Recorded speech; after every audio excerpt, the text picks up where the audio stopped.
Jenkins Morgan the second row, Busby at the back of the scrum, and the substitutes for Wales: Davies, Morley, Heighton and Carvel, coached by Clive Griffiths. The Lebanese squad at the back: Hazem El Masri, on the wing Summer El Masri, in the back line Kuri, Salah, Abbas, in the halves El Sharb and Kuri.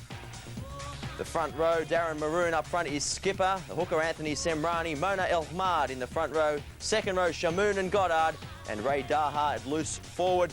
And the substitutes for Lebanon: Salam, Alicia, Tuma and Tamer, and coached of course by John Elias. Well, let's see how all the action unveiled there from Llanelli. Your commentators Eddie and Steve-O.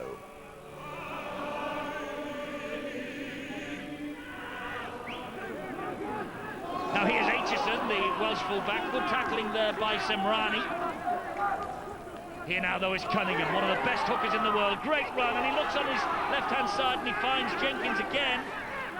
And the Lebanese are on the back foot at the moment with Aitchison. He gives it then to Harris as the rain starts to team down here again in Llanelli. Harris steps out of the would-be challenges and gets over for the try. It looks like that's a try. Paquieto, though, will hand it on to the video referee for clarification. But it looks like Iestyn Harris has got his World Cup try account underway here. He just stepped out of the challenges. Does his foot in the wire? No. That's going to be a try. Watch for the right foot. It's sliding across and he just... Ooh, now then. Video referee is happy. What's his decision? It is a try. Iestyn Harris, he kicked well against the Cook Islands. He was fairly quiet in general play, it has to be said, by his own very high standards.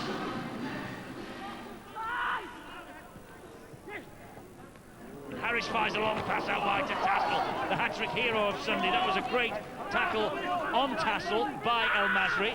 Briers showed it and then passed it to Aitchison. Aitchison hands it on, and a good drive again. Good defence required against David Whittle's run. Here comes Harris, bullet pass to Briers, further wide to Critchley. There is Sterling, and that's the second Welsh try. That's good play from Wales. They spread it wide. They had the Lebanese stretched on the flanks, and Paul Sterling over for the try, the Leeds Rhino. This is a big opportunity for the Welsh here. Sullivan on the arc run. It's with Jason Critchley. Stepped around one. He can't get away from the next two or three in, though. And can Wales make this territory pay now? With Harris, they will. Harris gets over the line for his second try. Just ghosted past the defender. No problems there at all. And David Paquieto gives Wales their third try and the second of the night for Iestyn Harris.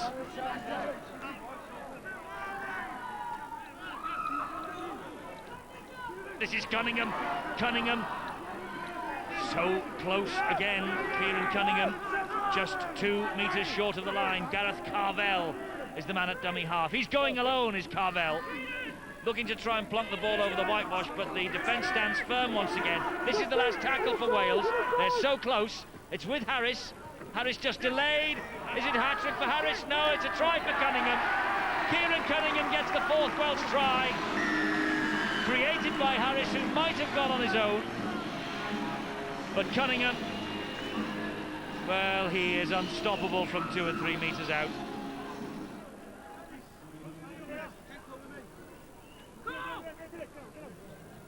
So Lebanon with the chance here. This is a break by the centre, Kuri, and Kuri's going over under the sticks. Well, that will not please Clive Griffiths. But Michael Kuri, second rower against New Zealand at Gloucester, and look what that try means to Lebanon.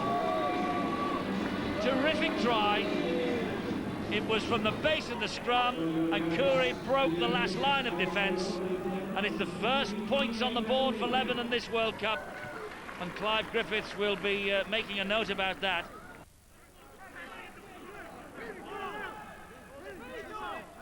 Let's get the news of what was said in the dressing rooms half-time. Bill Arthur was at the doors.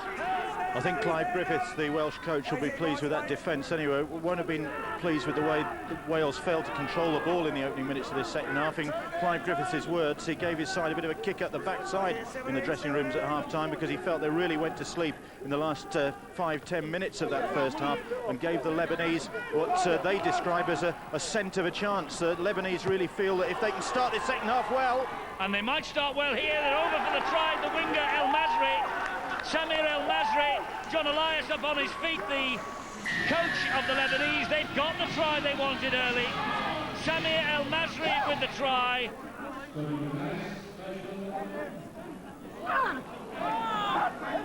Swinging arm there from Darren Maroon.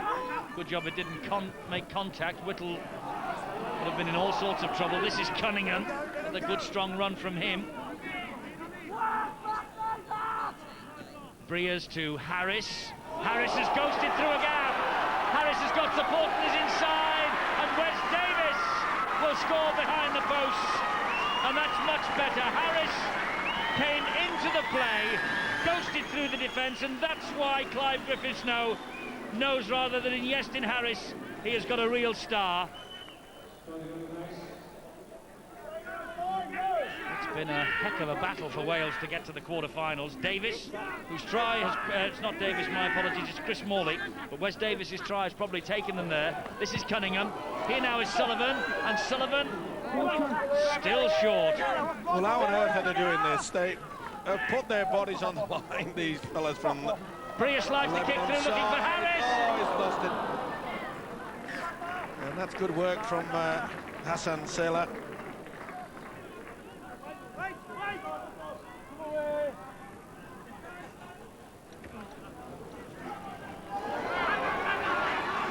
Watching Daha on the run. He's got the ball inside to the centre. Salah, and Salah goes over for the try. And Lebanon, they're going to go down, but they're going down with all guns blazing here. Hassan Salah with the try. And the Lebanese are keeping it going right to the final whistle. There is Salah, the man who scored the try. His kick downfield will be fielded by Sterling. He was taken out by David Whittle. That's good refereeing. He's not happy. What a game this fella's had. Hassan Salah. So Lebanon back in control with Dar again, the loose forward whose break produced the try not long ago for Salah, and they're looking to, in the last minute, just turn this territory into more points. It's with Goddard, and Goddard looked over his shoulder and saw Sami Shamoun steaming up on his inside. Now then, Hazem El Masri. On it goes, and Salah's through again. Salah's going to score, he is! Oh! Hassan Salah has scored 2 tries in the space of a couple of minutes. I think they're going to run out of time. They've added the extras. It's 24 points to 22. There's the full-time siren. Well, Hassan Salah will remember this night in Stratty Park for a long, long time with those 2 tries. 5 tries for the Welsh, 4 tries for Lebanon. In the end, it was Wes Davis's try that won the match for Wales. But they are in the quarter-finals. They have got the victory. A victory which means 2 points on the league ladder, but morally a victory to Lebanon. Well, not quite an upset there from Llanelli, but closer than most people would have thought. Wales 24, Lebanon 22, and for Wales, Iestyn Harris with a double, Sterling, Cunningham, Davies with tries, and Harris with 2 goals. For Lebanon, Salah with 2, El Masri with a try, so did Khoury, and El Masri kicking 3 goals. New Guinea. We expect from the Russian side tonight. Что ты думаешь, как Россия будет играть сегодня? Россия будет стараться максимально показать результат хороший. They're going to try very hard to give the maximum result today. You know that you won't win, but there must be an exciting feeling amongst the players, the fact that you are taking on the best in the world. Ты знаешь, что ты не выиграешь, но, наверное, игроки очень нас играть Австралия сегодня. Да, конечно, будет тяжело, но надо оставаться мужчинами или быть ими. He said it'll be a very hard game, but we're all men here. Are there any players in particular in the Australian side that the Russian team has spoken about going into the match that you see as the best players in the side? Он говорит, что если мы разговаривали, какие хорошие игроки Австралия имеет. Австралия имеет всех хороших игроков. Весь состав у него прекрасный. He said the whole Australian team is great, and we talk about all of them. All right, fellas, good luck tonight. Thanks a lot. Chris, obviously everyone's expecting a big score tonight, but from the coach's view, what are you looking for from your players tonight? Just that we stick to our game plan. I think it's important that we keep our discipline and don't start getting loose and throwing silly balls and things like that. We just want to make sure we keep the continuity going and play some good football. In your mind, as you reach the end of the first week, have you got a clear starting 13 in your mind that this is the best 13 we can take into the finals, or are there still places up for grabs? No, I think as the weeks go on, there's a couple of places up for grabs. I think some blokes have come in and played some really good football, and I'm putting pressure on the blokes that are in the top 17, so that's a very healthy situation for us to be in. And Chris, on a personal note, for a bloke who's had a bit to do with the English game in the past, you come back here to the Boulevard in Hull. Has anything changed? Not one thing. It's a good old stadium, actually. I've had a lot of good games here, and they used to always pack it out. I first came over to Hull KR, so it was a bit of a grudge match, Hull and Hull KR, so a lot of fond memories of here. All right, Chris, I hope you're fully satisfied at the end of tonight. Thank you very much. Well, he's got a pretty handy stable of kangaroos to choose from. Let's have a look at the 17 to take on the Russians. For Australia, the backline, McDougall, Croker, Girdler, Gidley and Saylor, Barrett and Kamali in the halves. The forward pack, Webke and Kearns up front with Andrew Johns at hooker. The second rowers, Gordon Tallis, who's skipper. He's partnered by Brian Fletcher, Scott Hill at the back of the scrum. And the substitutes for Australia, Gower, Hindmarsh, Vella and Kennedy, and coach Chris Anderson. The Russian squad, Mitranov, Donovan, Romanov, Ilyasov, Shamsautonov. In the back line, the halves, O'Larry and Gavriline. Up front is skipper Ian Rubin. He's partnered by Robert Campbell, Liskinov at hooker. In the second row, Kuhlman and Garafulin, and Joel Rulis at the back of the scrum. The substitutes for Russia, Kalashkai and Georgis, Kloshimov and Artaskin, and coached by Eugenie Klebanov. Let's see how all the action unfolded. From the Boulevard, your commentator Andrew Voss with Tony Ray, of course, the Australians wearing the famous green and gold.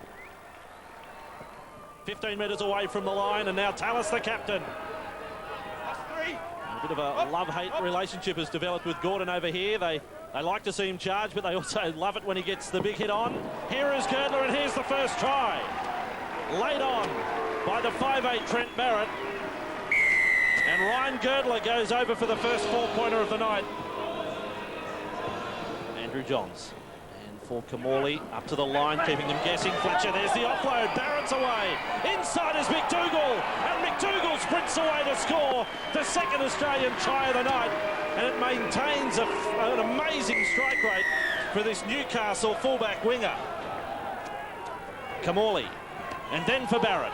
Defence came up quickly on McDougall. Here's the passage for Saylor. Saylor will get to the try line. He takes Donovan across with him. Third try of the night. And it goes to one of the superstars of the game of rugby league, Wendell Saylor. You've got to talk about this Russian defence in the middle. They're getting busted a little bit on the fringes, but you must admire. Johns has ducked out a dummy half and been defended every time. Every time the front rows go forward, they look dangerous, but these defenders are coming to them and stopping them. Full credit to the Russians, they really are putting in early. Well, there's Rubin with a tackle on Webke. And Webke, a little slow there, bit of a lip from Shane Webke getting to his feet. Kamali passes up, another try's coming. Barrett is over for the Australians. Fourth try of the night. Trent Barrett, the number 6 with the St George Illawarra side. Started the year as a number 7, but back with a 6 on his back. And one of the players of the year in the NRL. Has a try here tonight. The Russians, they come close. They're on the attack. Lysenkov, a run around with Gavriline. Right, that's 4. Stand up, please. Stand up. Stuart Cummins, this is tight. We can get a better angle on this. Great work from Donovan, who actually set the set of 6 in motion with a beautiful little run through the middle of the ruck. And he's beaten Wendell Saylor for pace to the corner. Matthew Donovan. What a moment for the Russians if they can have scored against the world champions. It is a Russian try. Well, it's one of the great moments in rugby league. Donovan scores for the Russians. Come on, we'll get there, we'll get there. As the Australians get a penalty 15 metres away, I don't think there'll be any thought of going for goal. Johns with a tap. Kamali, cut-out pass with Fletcher. Fletcher will score from there. In fact, he's almost gone over the dead ball line. Well, we'll have to check this with a video referee. He's forgot to put down the landing gear, Brian Fletcher. It will be interesting. Great play, Andrew Johns and Brett Kamali. Got the ball out to the space. Great hole running from Fletcher. I'm sure he scored it. Oh, hang on. He's there.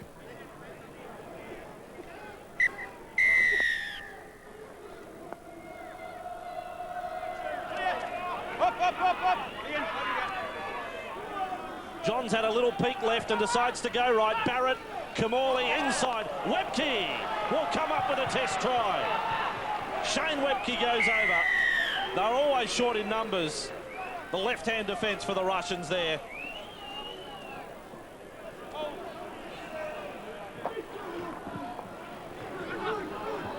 Webke is 20 metres away from the Russian line. Again, can't get through the middle. Fantastic play. The tightest player on the field looks like Ian Rubin. Carrying the side, a great captain's knock. Hope he can keep his legs going. Kamali away. Girdler's going to have his second try. Ball sort of spat out of the hands after he got across the line. But there's another one to Ryan Girdler, the Panthers and New South Wales centre. The Australians, Barrett, Gidley, 10 out. They hold their line. Saylor, he will score. Now Wendell Saylor is going to try and step the ball in the end goal. At least they were coming across to try and stop him. Saylor, try number 8 for the Australians in this first half.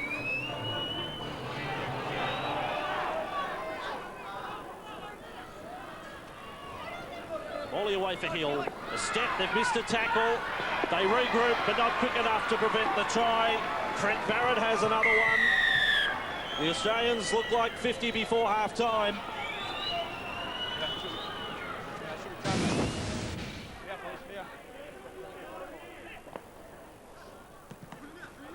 There's Campbell's kicking game on show again. Play on for the Russians. Lysenkov, the hooker. Well, they put a bit of pressure on the Australians now. 30 metres away from the line. And standing deep to the right. Comes across, Ilyasov. Try scorer from their first match against Fiji. Mitrofanov is in the line and able to keep it alive. Back for Ilyasov. And he continues to run. Intercept for Wendell Saylor. You can see it coming. The hands go to the heads on the Russian players. And Wendell Saylor runs 70 metres to score when the Russians were looking as dangerous as they have all match.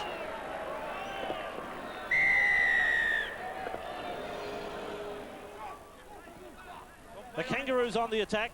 Johns, Tallis hasn't been as destructive as we expected tonight. He goes in for a try here. But again, not met with a great reception.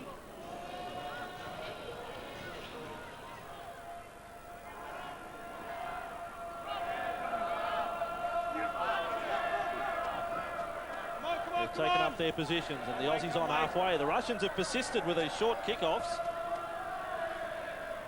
And now Gidley, wonderful hands from Matthew Gidley. Kamali, then Hill, they're lined up on the left. Girdler, now for Croker. Croker for the corner for the Australians, gets there. Probably their best try of the night.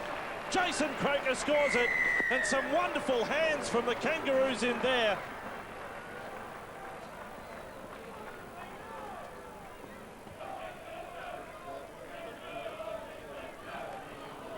Tallis is away down the left. The floodgates have opened here at the Boulevard. Tallis taking on the fullback. Croker's there. Now Croker. Quick try double to Jason Croker. The raging bull was away, Gordon Tallis. And in some respects, he had too much support.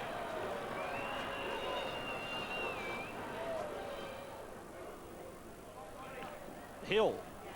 Tallis ran a decoy. Gidley, or rather Girdler, is with it. Croker in support copped a bit of interference. Now Hill, 10 away from the line. The Russians are beaten here. Tallis, he stands, keeps it alive. The Australians will score again. It's a procession now. Hindmarsh plunges over. They are tied, they are beaten. and they are not getting the ball all that often, the Russians now. They're really struggling in defence.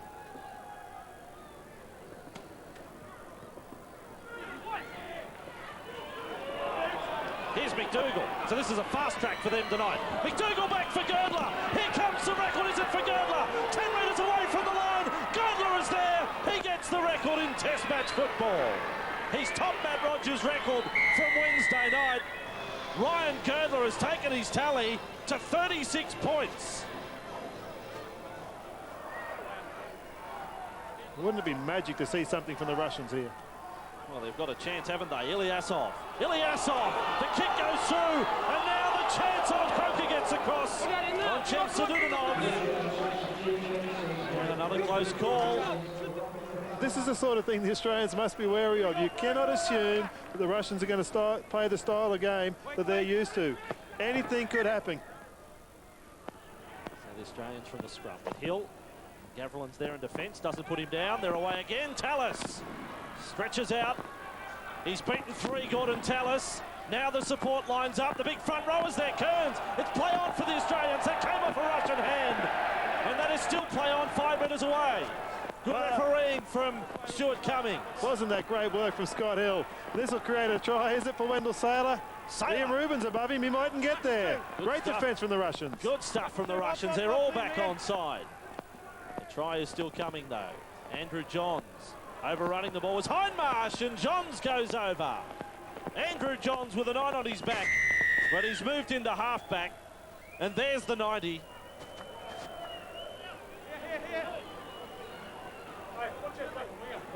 Hill inside the Russian half.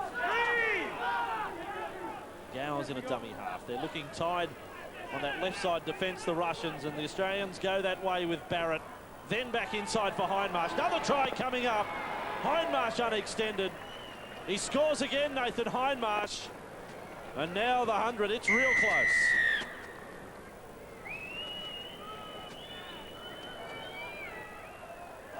It's been good entertainment here at the Boulevard. Johns, and then for Barrett, and now for Gidley. 30 metres away from the line. Saylor's already got a hat-trick.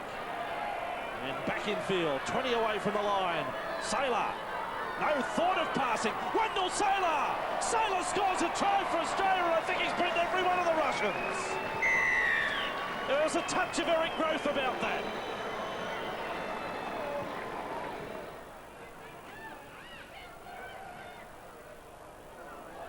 Wendell Saylor, back from his own goal line. Another run. Unstoppable at the moment. Well, you're just about upon him anyway, Tony. Oh, no. Here's Tallis. Now Girdler. Girdler! It's a foot race. Kennedy's there in support. He picks out Johns. Johns now passes for Gidley. Champagne Rugby League it is indeed. And the Newcastle centre running away like they're doing sprint training here, the Australians. And now that has equalled their highest ever score in the green and gold. Sit back and watch this action. From the kickoff. The super team playing super well. Not resting in the last few minutes of the game. Plenty of support. A couple of cries of forward from the crowd as those passes went inside, but the harsh calls, they might have been forward, but it doesn't matter sometimes when those opportunities are there. It's full time here. Girdler managed the kick from in front. No surprise about that. And can you believe it? 110 points has been scored to 4. Highest ever score by the Australians in a rugby league match. And Ryan Girdler, the most points by an individual. Player of the match. Yes, no shortage of tries there at the Boulevard. Australia 110 have defeated Russia 4. Tries for Girdler. Look at that. Ryan Girdler with 3 tries. And also kicking 17 goals, a personal haul of 46 points. I won't go through all the try scorers. Suffice it to say, there were plenty for Russia, just the 1 try through Donovan. Well, after that match, Andrew Voss caught up with Australian coach Chris Anderson. Wellens, Naylor, Radlinski, Rogers in the back line, Long and Deek in the halves. The forward pack, Stevenson, Anderson, the front rowers, Tony Smith at hooker. In the second row, Peacock and Hay, and Andy Farrell, skipper, at the back of the scrum. The substitutes for England, Sinfield, Walker, Fielden and Howard, and coach John Keir. The Fijian line-up, captain at the back is Lottie Takiri, then Vakarawa, Rakabula, Navale and Bolokoro in the back line, Sovatabua and Tui Yambia in the halves.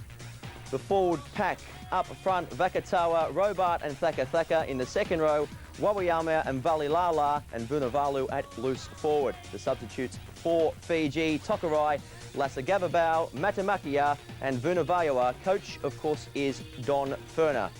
Well, to guide us through all the action there at Headingley, your commentators Bill Arthur and Phil Clark.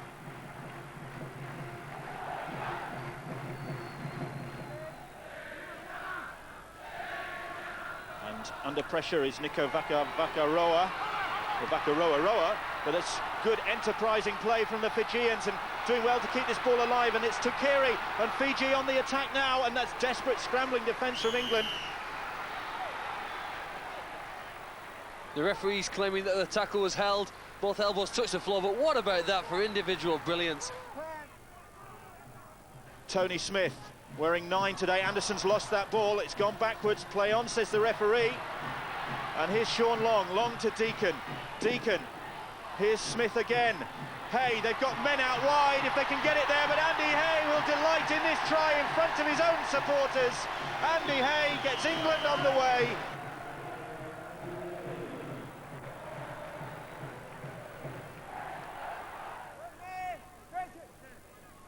England on the attack again.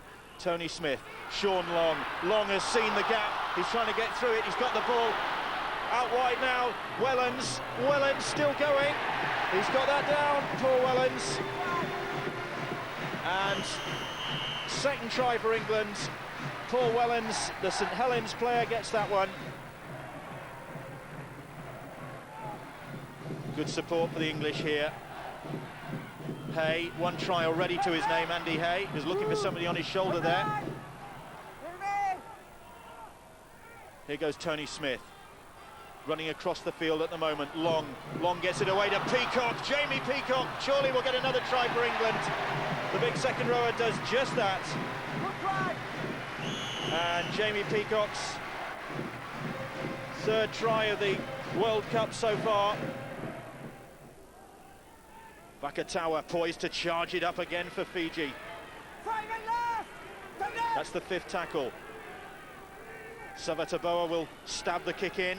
He does that, and Takiri was trying to get there, but they've lost that ball of England. Could still be a chance for Fiji here to get over the try line. They've done that. It's Nevalai. But the referee, Thierry Albert, has gone for the screen. Epirama Nevalai claiming the try. We thought Stuart Spruce had possession, slipped out of his ends. Tungiri, quick hands onto Epirama Nevalai. He just bounces Sean Long over the top and scores what I'm sure will be awarded as the first Fijian try.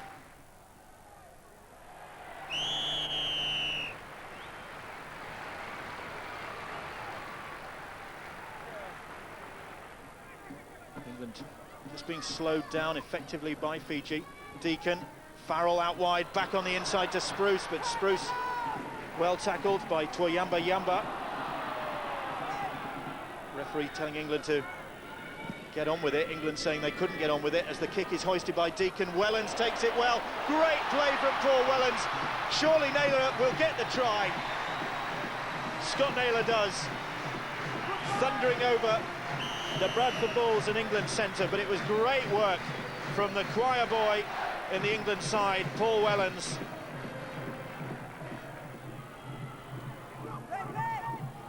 England thinking on their feet.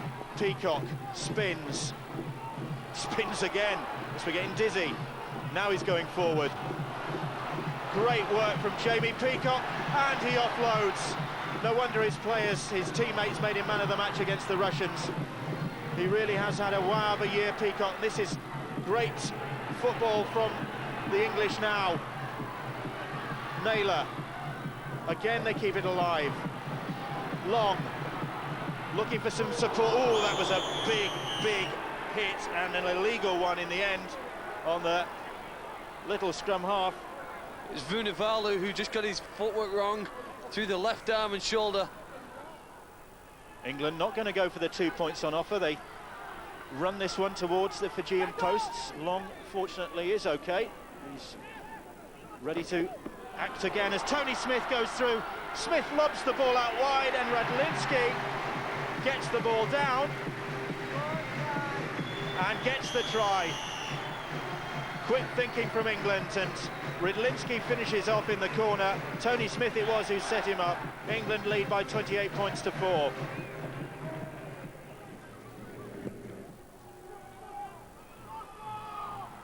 England in possession again, and here's Darren Rogers. Rogers will be desperate to get on the score sheet because he missed out in the tri-fest at St Helens against Russia in midweek. Jetted in from Mexico to team up with the England squad, did Darren Rogers. Here's Paul Anderson. England go down the short side with Andy Hay. Hay, and here is Rogers. Here is the chance. He's got his World Cup account up and running as the Castleford winger. And a simple try, well executed by the English.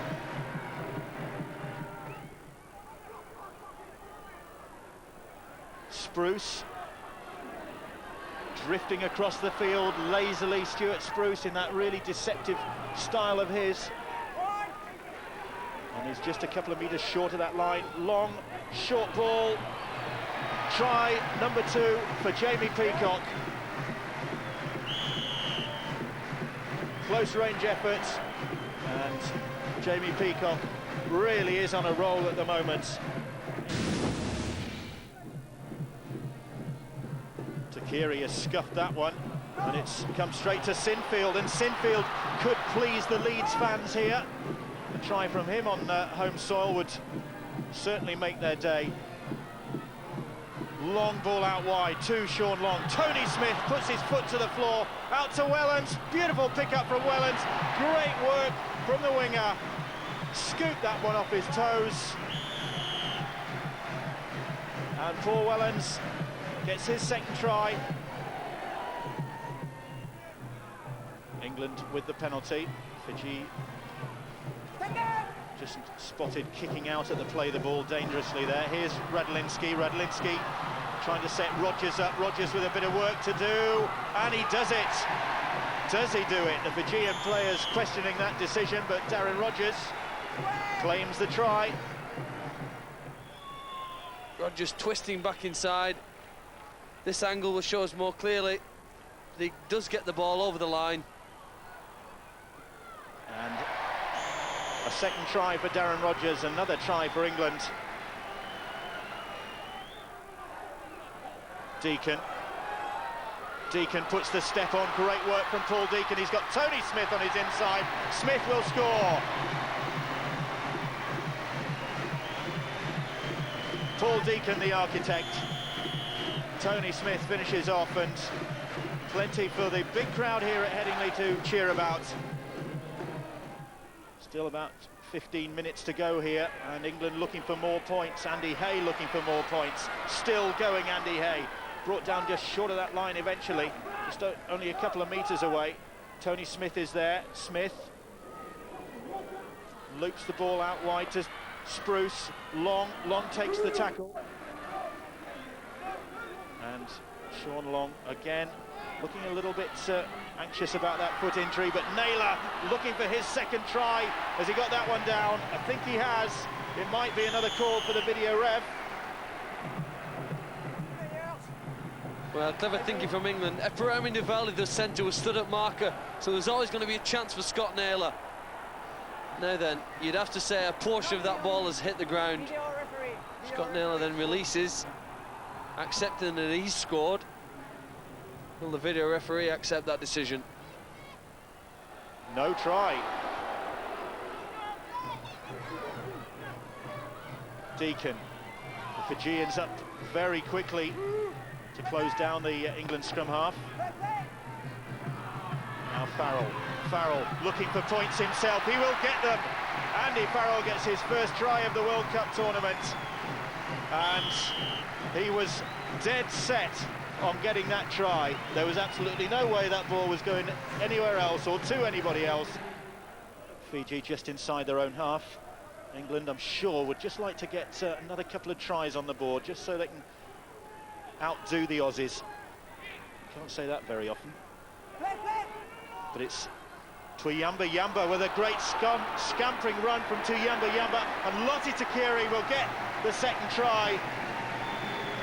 And the Fijian captain finished off there, but it was his little scrum half, Kalaveti Tuyamba Yamba, who exploited a little bit of lackadaisical defence from the English with a good run up the middle, and then 21-year-old Lote Tuqiri finished off under the posts.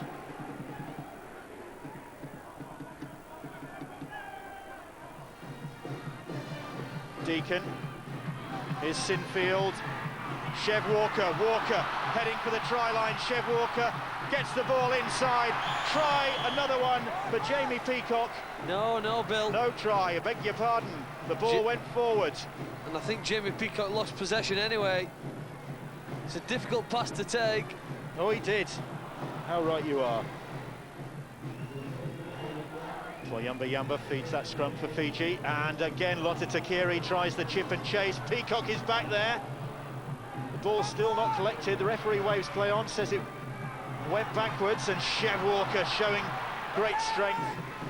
He was dropped in the deep end last weekend at Twickenham when Stuart Spruce went sick, and Walker came into the side against the Australians, and as John Keir said, one or two of those young players grew in stature as England come forward again. Meanwhile, Walker is back, is down on his heels in back players. Peacock does look for his hat-trick, and this time he does get his hat-trick. No doubt about that one. Second England player to score a hat-trick of the tournament. Kevin Sinfield got one against the Russians. Jamie Peacock has got three here against Fiji. Wellens. Oh, and England is getting a little bit too adventurous. Here's Wellens again. They come up towards the full-time siren now, and England are through to the quarter-finals on the back of convincing victory over the Fijians. 66 points to 10. England have won this one. Well, I guess a cricket score not out of place at Headingley. England 66 have defeated Fiji 10. Look at all those tries. Hay, Wellens with 2, Peacock 3, Naylor, Radlinski, Rogers with 2, Smith and Farrell also tries. 9 goals for the skipper, and just the tries there too. In fact, one to Navali, one to Lote Tuqiri, and Vunivalu putting over 1 goal. Well, I wonder how England coach John Keir felt after that match. Let's find out. He was joined by Bill Arthur. And that, of course, was over Russia, who didn't come away with any points from this, the 12th World Cup.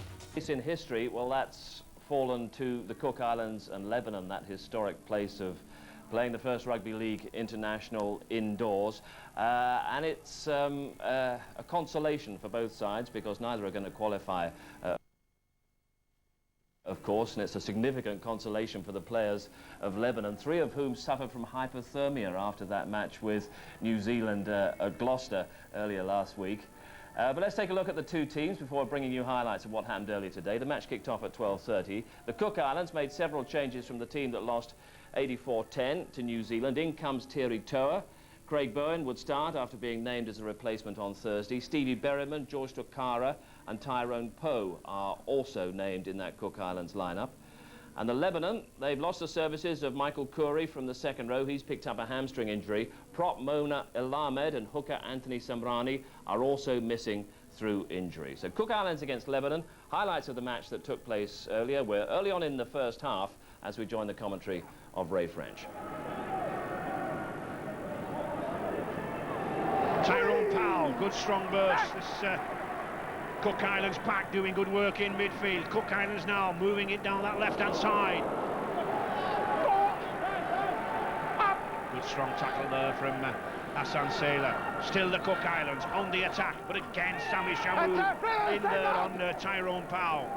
White. Second! Here, back! Just 10 metres now from the Lebanon line. Here's a chance of a try!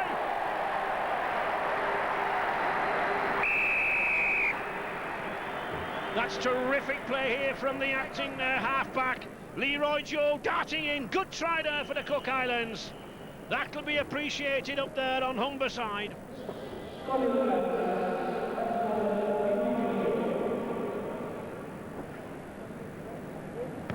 And the first kick. Conversion.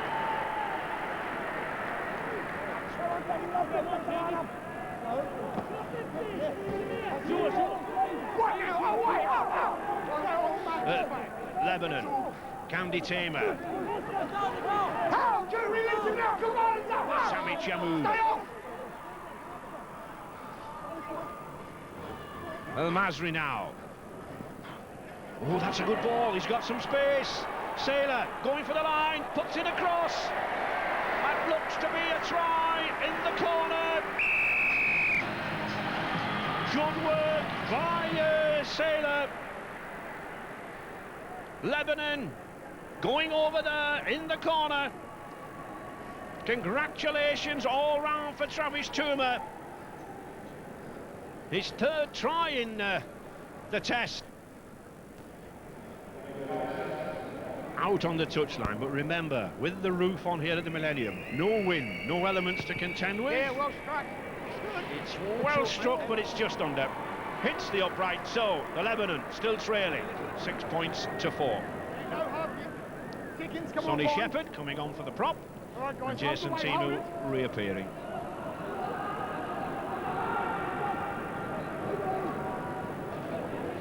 One release, Lebanon now up. Kevin Iro having a first run. He's been kept very, very quiet. And Joe Leisha coming on for Christopher Salem. But here again, good, strong burst by this lad, Peter Lewis.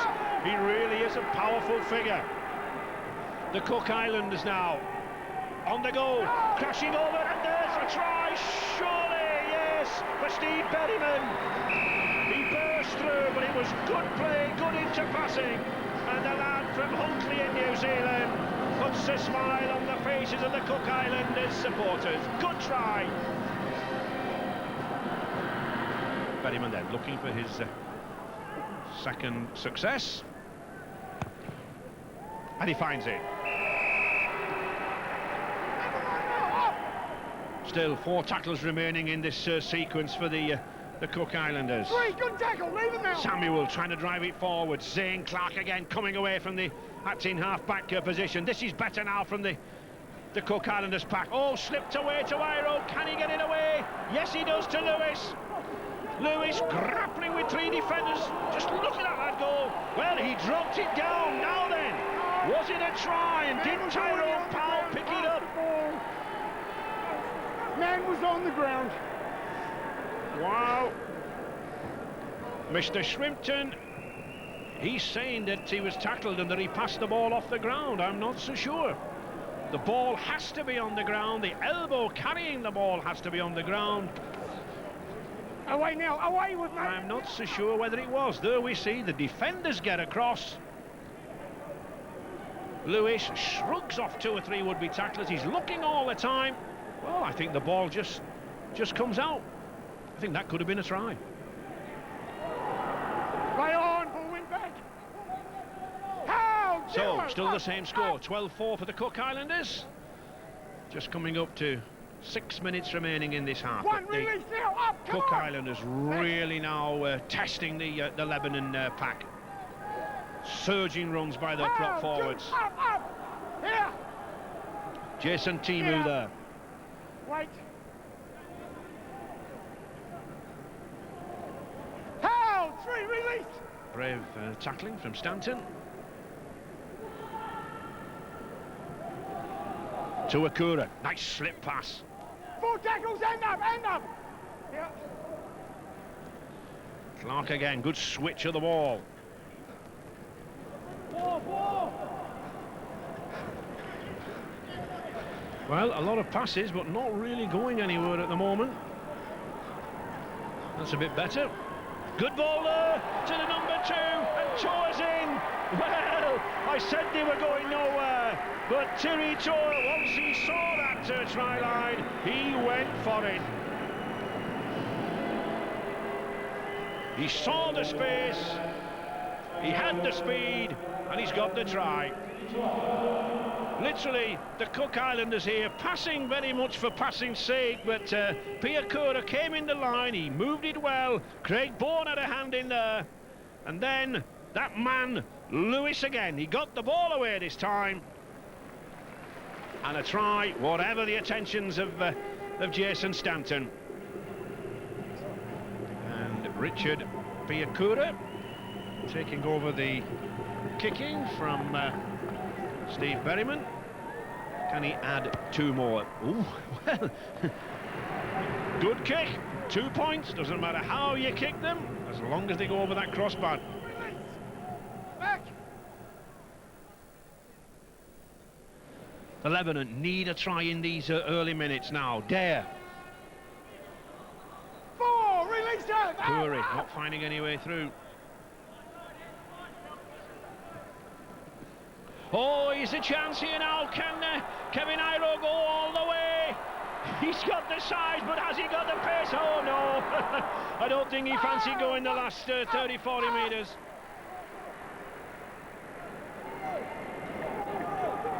Now then, Cook Islands on again. Oh, there's an interception. The Lebanon going all the way. Azam El Masri, terrific interception. Underneath the posts. Superb effort, pulls them back in the game. No wonder they call him El Magic down under.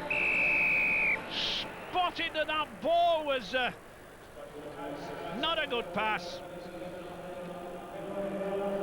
Superb effort. Azim El Masri, El Magic. Looking to conjure that ball over the crossbar, and he does. So 6 points in the early stages of this second half. Game on, so to speak. But Lebanon still in possession. Charlie Nora. Oh, good burst again by this lad Curry. Looking for all that. Looked almost like a forward pass, but the referee was right on the spot. Stanton took it well. Still, the Lebanon calling the advantage here now, and it's this man Curry proving the difference. A chance here at the corner. Oh, he couldn't take it. Tuma couldn't take it. Possibly a little too eager. He got there perhaps a little too early. Here we can see perfectly placed kick. Both chasing for it. Well, all he had to do was catch it. Well, nice and comfortable in here for the fans and the players. Maybe raining outside, but good for handling now.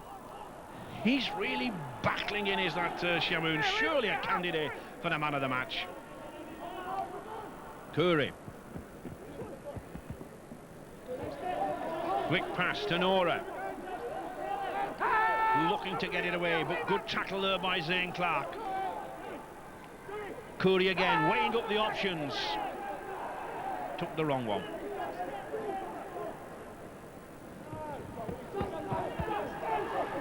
I do think the Lebanon are keeping this ball a little too close here. They should move it wide. That's what Curry and Masri are wanting to do. He does it with the kick. Oh, now then! Didn't get there. Straight away, the touch judge, Mr. Fairweather, said that no downward pressure put on the ball. Tuma doesn't seem to be too upset either. Well, just no, it doesn't get too near it. No try.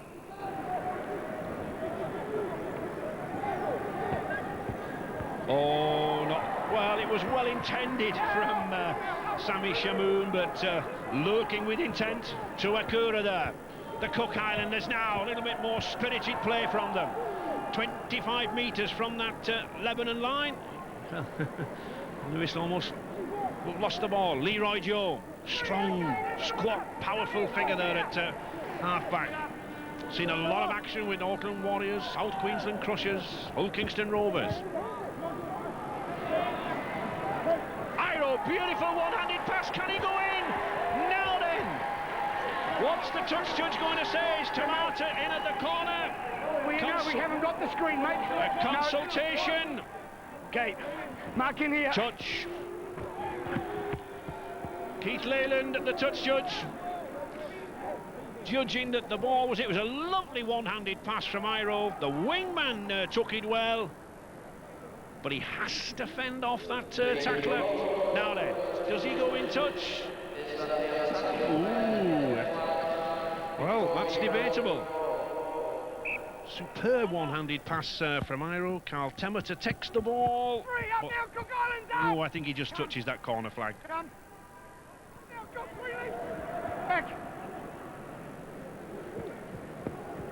Shamoon again. Had a terrific game, this lad. Just 25 years of age. Plenty of energy. Play on! Speculative kick. Picked up very easily by the substitute, Ruaporo. Good run there. Just 19 years of age, that lad from the Canberra Raiders. Now then, can that put a bit of life, put a bit of spirit into these Cook Islanders? One try for them would surely do it. Good tackling. Good tackling there from Salem.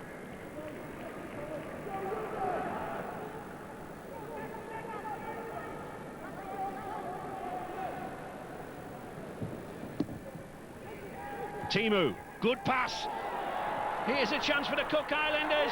We're going in there now. Yes! Good try. Superb effort. Steve Berryman in there. Good play, good forward play, good support play. And just when we felt that the forwards were lacking that energy, they came up trumps.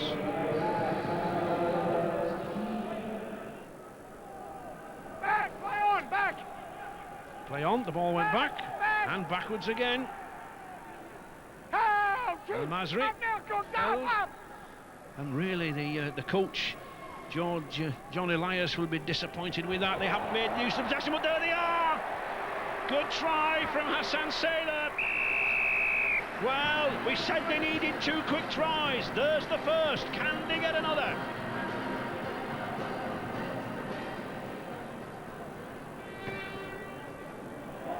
And there is the kick. 2 more points then from Hazim El Masri.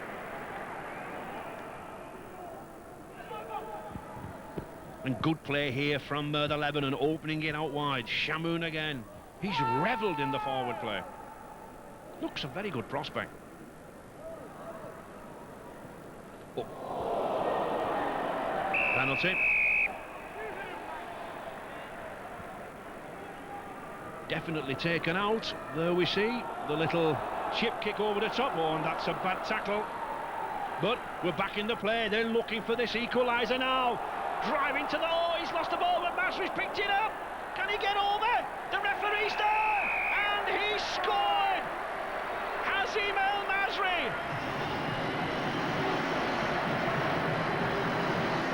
Has scored in the closing minutes. Well, sensation here in this game. They need the conversion to draw. Concentration. A very important goal. He's kicked it. Oh, he's kicked it. The Lebanese players put their arms in the air.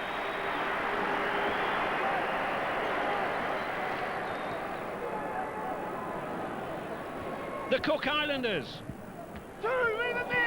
tackling for their lives. 5 seconds remaining.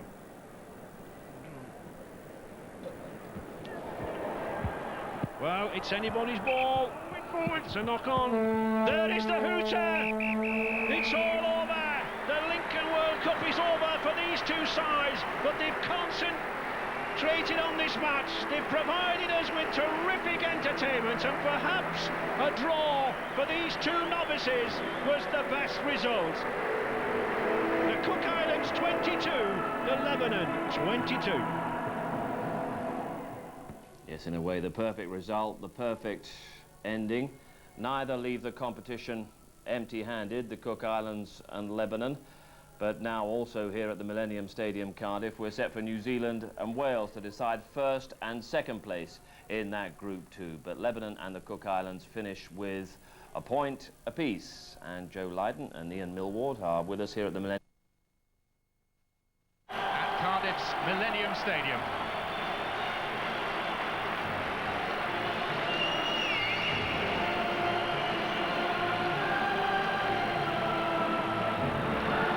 competing in a World Cup for the third time.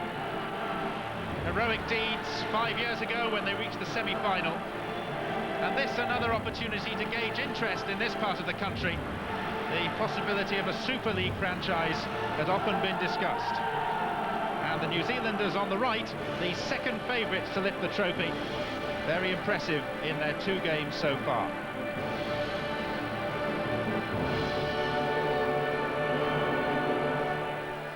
A gladiatorial entrance.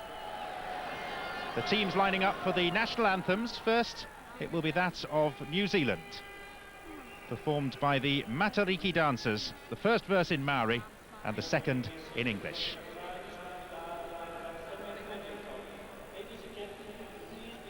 Just being introduced to the crowd, who are asked to be upstanding for the first of the anthems.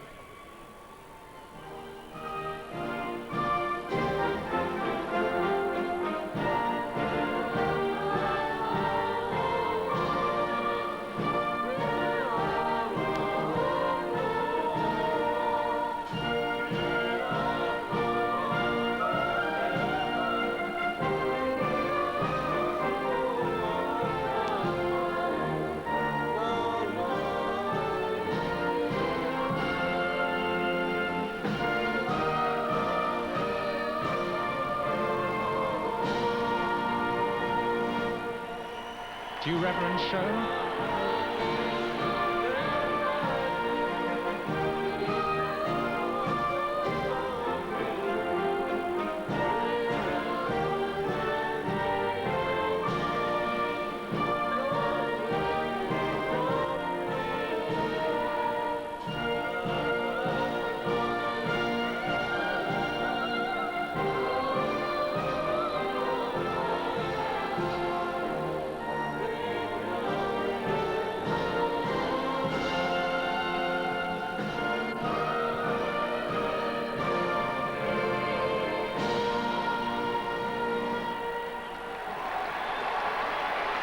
And now, the Welsh anthem, performed by Sian Hatton, Land of My Fathers.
Well, only one of the Welsh players was born in Wales, but you wouldn't know it from the rendition of the anthem. The selection, however, hit by the loss of those 3 players, including Kieran Cunningham. Ian Watson of Widnes comes in as hooker. Chris Tassell, the centre who scored a hat-trick of tries against the Cook Islands, is ill. He's got a chest infection. So Heaven O'Hare, a 19-year-old who's yet to appear in Super League for his club Huddersfield, gets an unexpected chance. And at loose forward, Dean Busby injured, so Chris Morley, the older brother of England's Adrian Morley, wins his 6th cap.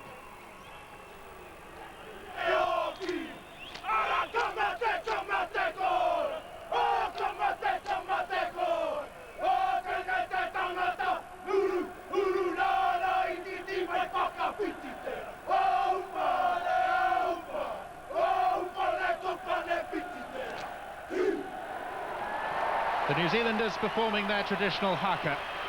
And selecting the New Zealand team must have been a joy for Frank Endicott. Quentin Pongia has a calf injury, but apart from that, all of his squad have had at least one game, and such is the strength available to him, he feels able to leave out Bradford's Robbie Paul.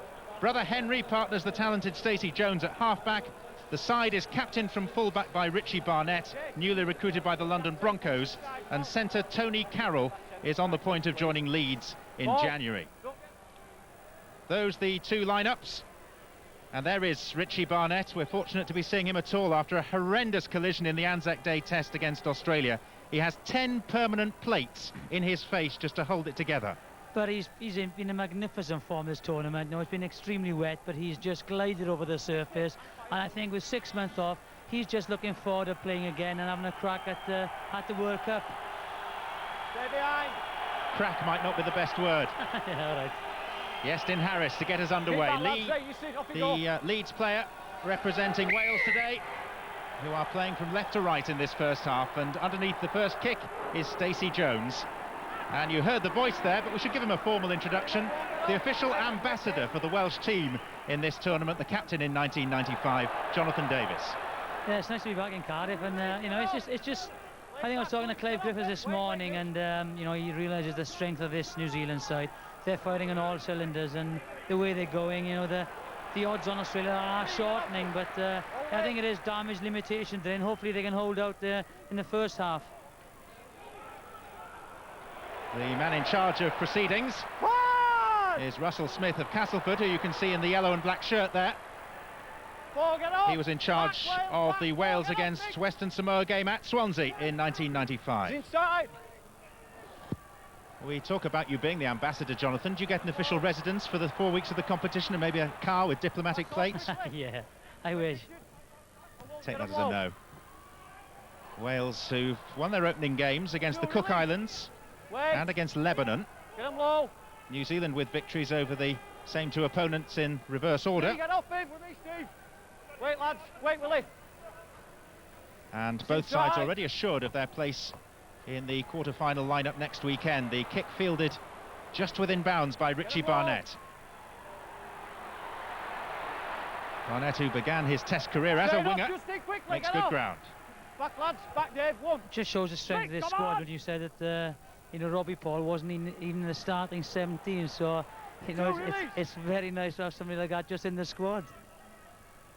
Well, all of the New Zealand players have had an outing in one or both of their games, and it was largely a second 13 that put 80-plus points past the Cook Islands at Reading's Madejski Stadium on Thursday night.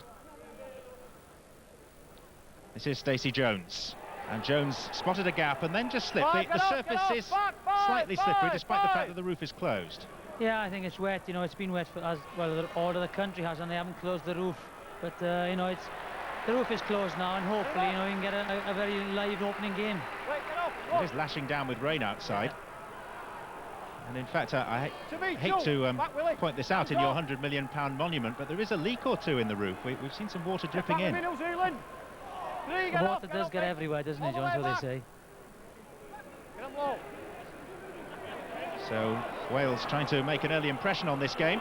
This is Jason Critchley. I think it's a question of finishing their sets. That's the main priority, I feel, is just keep the ball for the set to 6, get a good kick and a good chase and good field position. There's Iestyn Harris. And now it's Lee Briers with the kick. Back goes Barnett. Get him low, get him downstairs. And Barnett, such an elusive runner, has already shown precisely what Wales are up against in that respect. You've got to close him down. You know, the kick is only as good as a chase, and you know, you just can't miss fronted tackles on Barnett especially, but not on anyone of their back line. Jason, come on! Through the hands of Kalis to Stacey Jones and Stephen Kearney, but the pass is forward. Don't come up with Willie, I've given the decision. That was very close. I think they were streaming through, and all of a sudden, you watch, there's a quick run, gets the hands over the tackle, just overrun it. Yeah, Stephen Kearney just overrun it. Stay, Wes, stay 5. Jones with the feed and the ball. And he is so difficult to stop, one of the most inventive of players, and here's Vai Nicolo, for the first New Zealand try. Leslie Vainikolo from Nuku'alofa in Tonga gets the first try that may set New Zealand on the road to a quarter-final against his native land. Known as the volcano in Australia, and you can see why. Look at the size on him, and he's on the wing. You know, it's a great angle. You know, he's given great ball. The pack went forward, and all of a sudden, watch the decoy runners. There's one holds up, gets outside Wes Davis. All of a sudden, there's another one on the inside, holds the defence up again, and this time Iestyn gets to him. But here he comes, Vainikolo, and no one is going to stop this guy from there. He's got pace, power, and just gets over.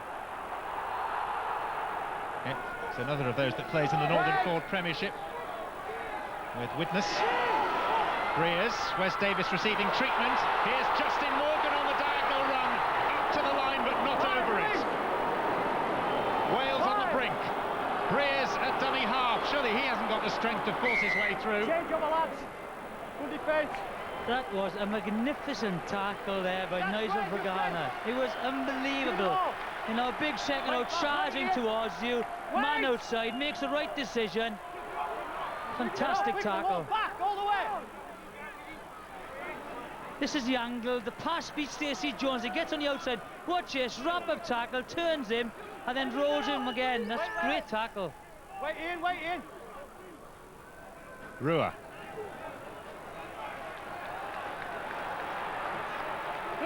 New Zealand, despite their great pedigree, have never ever won the Rugby League World Cup. They've only ever once reached a final. But this is a decent side, and they're on the break again. And the pass is ideal to the hooker, Richard Swain. Now, has he got the pace? Sullivan's across, so's the other wingman, Sterling, and he makes the tackle.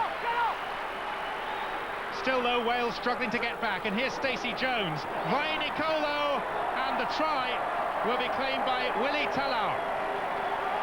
1 minute, a try-saving tackle at one end, then they go 100 metres and score at the other end. It just shows, you know, how good these boys are. He was one of those players given a rest for the midweek game at Reading. Ended up doing the radio commentary for the New Zealand radio service. Well, I'm told his comments were fairly accurate, but there again, everything he does is fairly accurate. And I can see his brother is actually doing it today, so when they're not playing, they're earning money some other way. Rod Kearney guilty of committing a spear tackle on McCracken, which has put him out of the game and put Kearney out of the game for 8 matches through suspension. Here's Henry Paul, and Henry Paul in fact has broken not 1, not 2, but 3 tackles and has scored himself, and Wales really fell apart. Yes. Can't follow tackles, they're too big, too strong, too quick, and you have to make your tackles. They'll run through you all day, and you know, he had support on either side there, didn't use them, didn't have to use them really, and that's a great try. Seeing how they're going to break this great New Zealand defence down, what they have to do is just again play it and keep the ball, leave the forwards do the work, and then get a kick in and get a good kick in and chase. But it's difficult to see where, you know, where the threat comes from, apart from Iestyn, but he is well covered. Kearney. Well, to get the ball away to Pulatua. Bobbled out of the hands of Henry Paul to Iestyn Harris. Now it's Morgan. Kevin O'Hare. And O'Hare has got a turn of speed, and he's found Sullivan. There was a question about a forward pass, but Sullivan has found Lee Briers, and there's an enormous roar as Briers scores for Wales.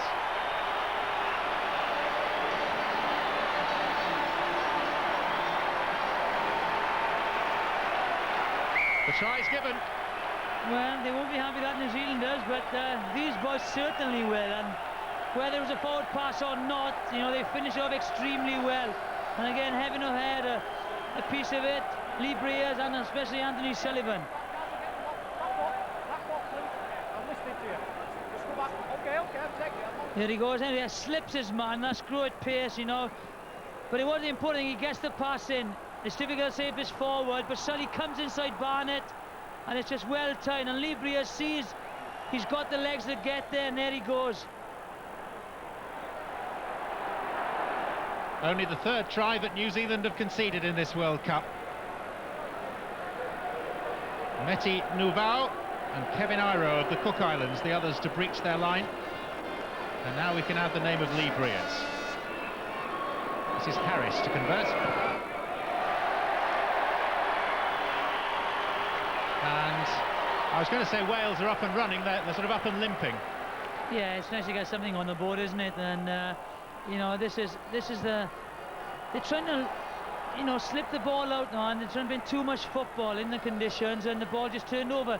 And it's great awareness by Iestyn Harris, great pass again by Morgan, and he does well ahead to slip the tackle. It's great pace, gets us a wicky, and then he just comes inside wet conditions, great angle, great talent, and then, you know, he just puts his head back and goes for the try line. Game included a visit to South Africa, which was deemed an all-round success. They beat the South Africans fairly handsomely. It's New Zealand on the attack with Henry Paul. One sidestep, two sidesteps, the pass, and then the surge over the line ends with the player held up on his back. Let's have a little look. Russell Smith wants to take a closer view, though. The ball appeared to be on the line by the time I got there. He was definitely over, he said. For the last metre or so. Again, this is a guy that's doing the damage. You watch the offload again. Great support play by Barnett. Great tackle again, but it's difficult to see where the line is there. But does he get there?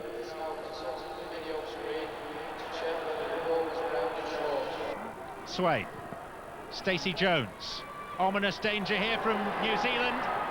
And Vanganar up towards the line. Forward, held up, get up. Let him off. On your line, Easton. Difficult man to stop, Joe Vanganar.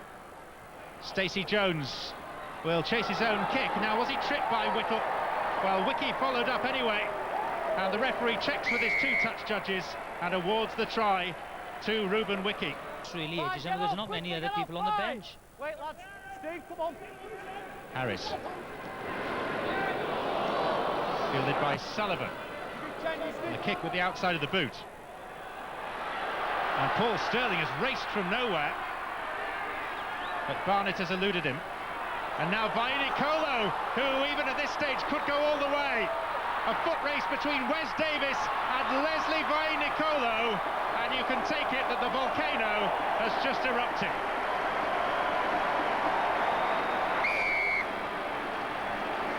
Another Tongan born, I think there's another guy called Lomu, who's Tongan born as well. So if they all stayed in their little countries, they would be absolutely amazing, wouldn't they? We should also bear in mind that he plays his club rugby for the Canberra Raiders, coached by Mal Meninga, who is not dissimilar. No, they're all huge, aren't they? Gosh, he is massive, and he's not slow. Wes Davis is very quick. He's got the angle, but it's just power. He just goes through the tackle, and then off he goes again.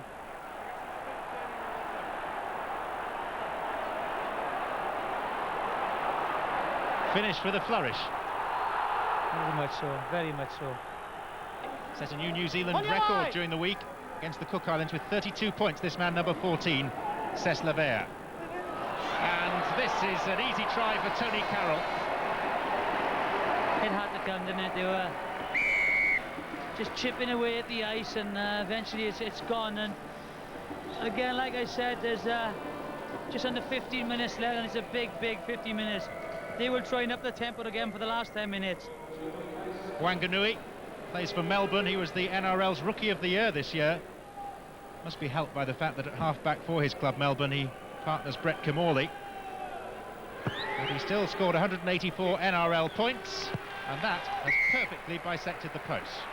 That was a very sweetly struck kick, you know, and I think if there's one weakness, it maybe is Henry Ford's kicking in his game. He's kicked exceptionally well for Bradford this year, but when you come to international matches, you have to take your kicks, and that was very sweetly struck. Barking instructions of the referee.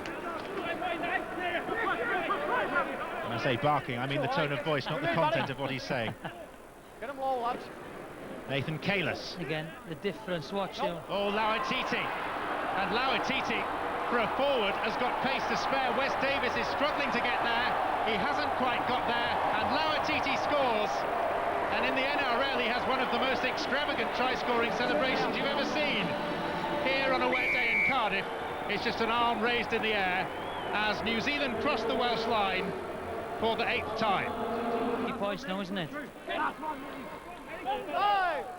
Last tackle, keeping the ball alive well, and now Levea's kick into the wide open spaces. Gathered in for Richie Barnett, the captain, to make his mark beneath the posts, his second try, and when the conversion is added, they will have breached the 50-point barrier. Yes, that's it, you know, it just really they weren't really organised on what they were going to do with the kick then, and they should have just closed them down. But again, it's a fantastic kick. Again, it's Levea. He looks a natural kicker, and no one gets anywhere near it, and you can't allow anyone to bounce. Sterling or Davis should have got to it, but it's just support play again. The Welsh are extremely tired and are just streaming through. It's going to be an extremely long 8 minutes.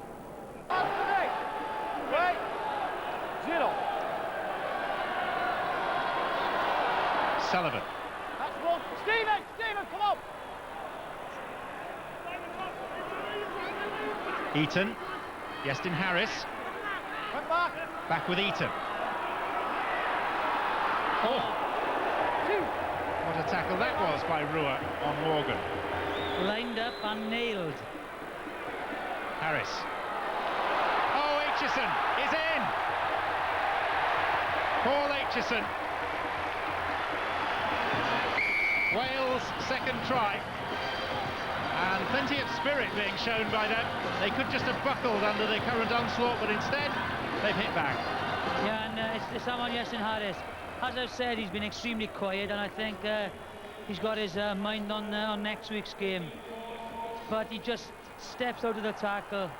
Morgan gets out after being absolutely poleaxed, and that's all he does. He steps inside. I think that's Tulua, and all of a sudden it's a lovely pass, and it's good support play by Aitchison. The line has moved up, and it's just a lovely little jog to the try line.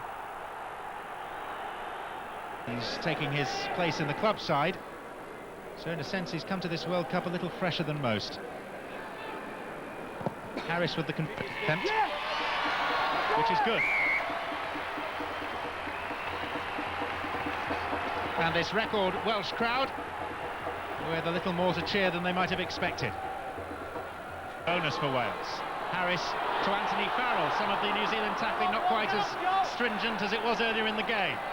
Watson to Iestyn Harris again. So many steps up to and almost over the line. The ball though has come loose.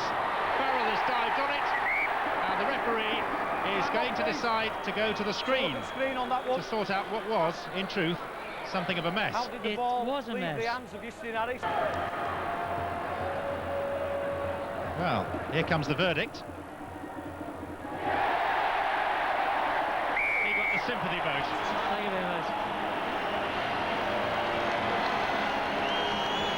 Anthony Farrell, in his 15th season as a rugby league player, Jamaica born, his grandfather a former Cardiff Docker, and having just made his debut in South Africa recently, now he's put his name into Welsh Rugby League's record books. Third Welsh try, the previous two goal by Harris.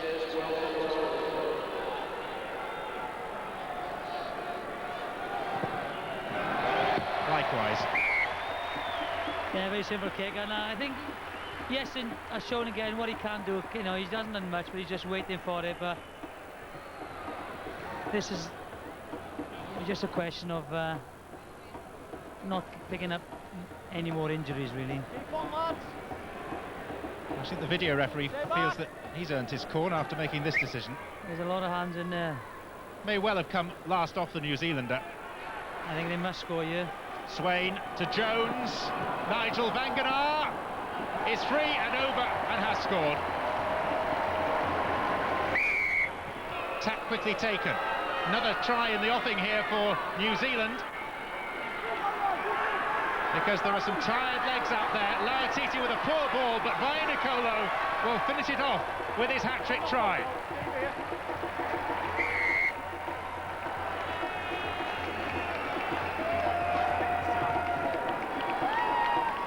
Well, the hooter is not far distant, and this try confirms that New Zealand are now the tournament's top scorers. They've scored 206 points, and their try tally from 3 matches now stands at 38. And that, gentlemen, is the end of proceedings. New Zealand worthy winners. Wales put up a good stiff fight. Yeah, a real mismatch, to be honest. They were so powerful, never in doubt. They were powerful all round. Henry Paul just set his stall and created a lot of opportunities for his outside backs. And I think Wales were just happy, they wanted to come on, just get off with no injuries and get a little bit of respect, and they did by scoring their tries, some good tries, and they will now go to witness next week and into the quarter-finals with everyone hopefully fit and Kieran Cunningham back in the squad. Well, the likelihood at this stage is that Wales will play France at witness. New Zealand go to Castleford for their quarter-final, and they're likely to play Papua New Guinea or Tonga. There are still 2 games to be played in that Group 3. Yeah, they're lucky with a draw. They're going through and playing maybe the winners and qualifiers of the weakest group. And I think Wales will fancy their chances against France. It'll be tough, but I can't see anyone stopping New Zealand getting the semi-finals. So it's Backline, Bonke, Garcia, Cassan, Dulac and Servant. The halves, Davici, who's captain, with Rinaldi at scrum half. The forward pack for the French, Hashish, Wolf and Tuxedo, Guisset and Talik in the second row, and Pascal Jeanpi at loose forward. And their substitutes, Despin, Carrasco, Sort and Sands, and coach Gilles Dumas. The South African Rhinos side looks like this: Best, Noble, Barnard, Johnson, Dames, Van Vick, and Jamie Bloom is at scrum half and is captain. The forward pack for the Rhinos, Boysen, Jennings, Powell, De Villiers, Ruckinson, and Erasmus at the back of the scrum. South African substitutes, Herter, Webb, Mulder and Lowe, and coach of the Rhinos is Paul Matiti. Well, let's see how all this action unfolded from Albi. Your coach is, commentator rather, Rod Stard. And the French obviously in the red, white and blue. Hold, where you go.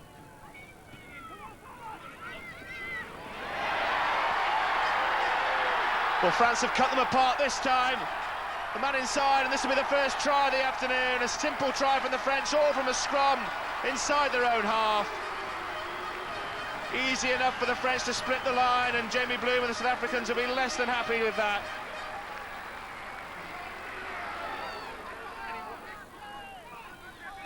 Balance, boys, balance. Divici keeping France ticking. Wolf is at dummy half. And surely this is going to be the second French try. Bonke waltzing his way through.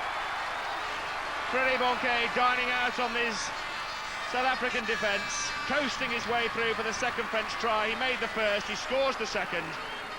The fans lapping it up, and France will very shortly be 14-0 in front, and Bonke will have 10 of those points.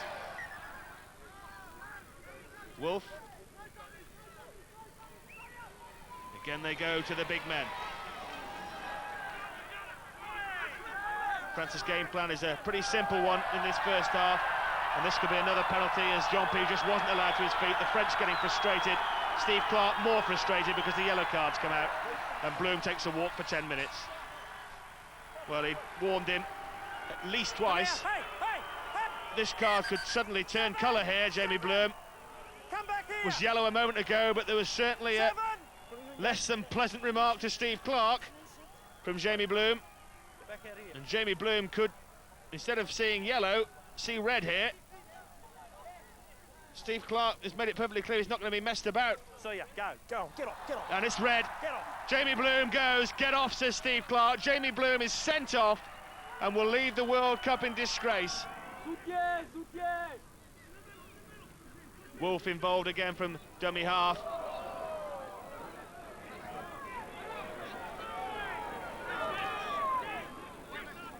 Jeanpi couldn't find a way through. But really, France now, they can just move this ball around. The Rhinos are going to be well and truly cut to shreds, you'd feel. That's gone loose. Off who, though? Play on, I think, is Steve Clarke's decision. It is indeed. Question whether it went backwards, it did. And there's a try on it for Kasai, second of the game. sent in by Julian Rinaldi. Cassin gets his second. Well, the French were prepared to score the try and then ask questions later about its legitimacy. Steve Clarke was happy it went forward off the South African and wasn't lost in the tackle by the French.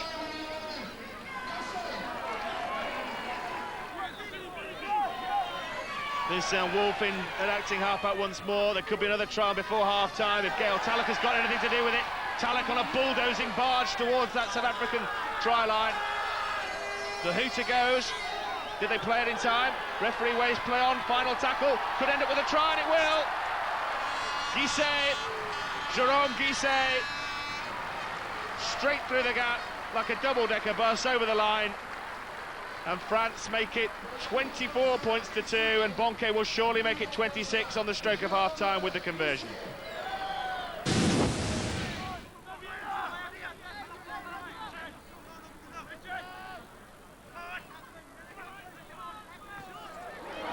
Well, France starting the second half as they ended the first, and Gail Tallock romping away down this near touchline. He does get the ball inside to Cassin eventually, but he's dragged down. But well, it could be an abacus job in this second half. South Africa down to 12 men following the sending off of Jamie Bloom. Really could be any score. This is Dulac.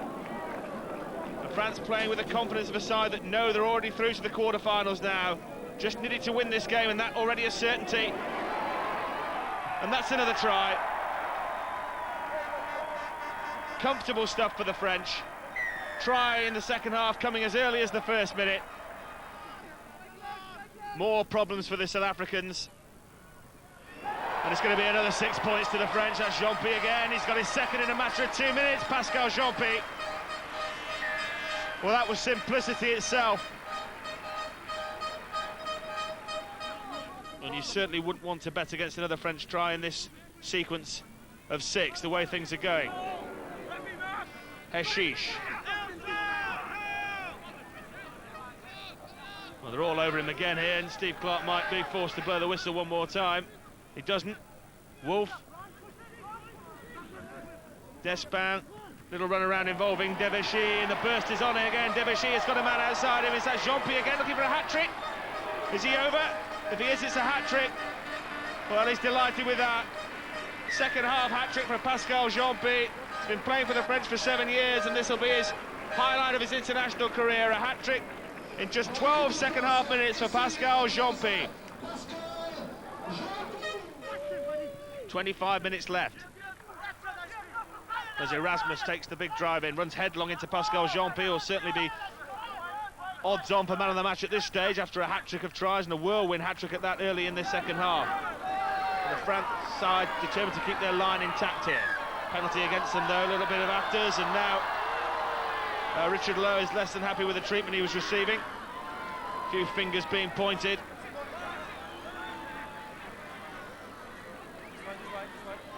And it was Heshish who was administering the afters, and you can see, well, the elbow was involved. No wonder Lowe was a little bit brassed off with things. 8, France. Okay. Right, the report from the touch judge is that you started it. No. On the ground, you give him one, and then when you stood up, you reacted to the first one, and then you give him another big one. So here we go. He's going to have a spell for 10 with the old yellow card. So you. Well, the sin bin comes for Heshish, which levels it up at 12 all.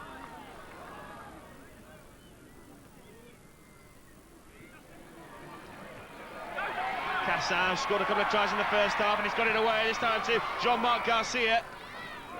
Was he in touch? He's not. Garcia, the most capped of the current crop of French internationals. Texido again, there's men queuing up outside. Despin, they can move it here. There's got to be a try on surely for Dulac. And he'll get it out to his winger. And Claude Servan, the leading scorer in France, leading try scorer in France over the past couple of seasons, gets another 4-pointer.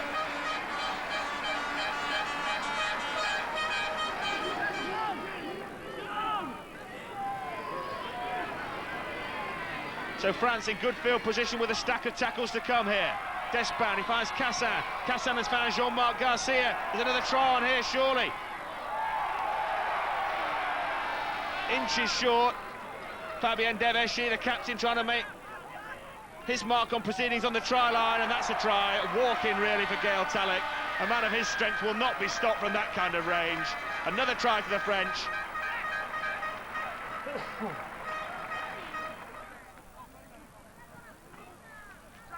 It's been a brave effort in the second half from the South Africans. They were trailing 26-2 at half-time and only 12 men.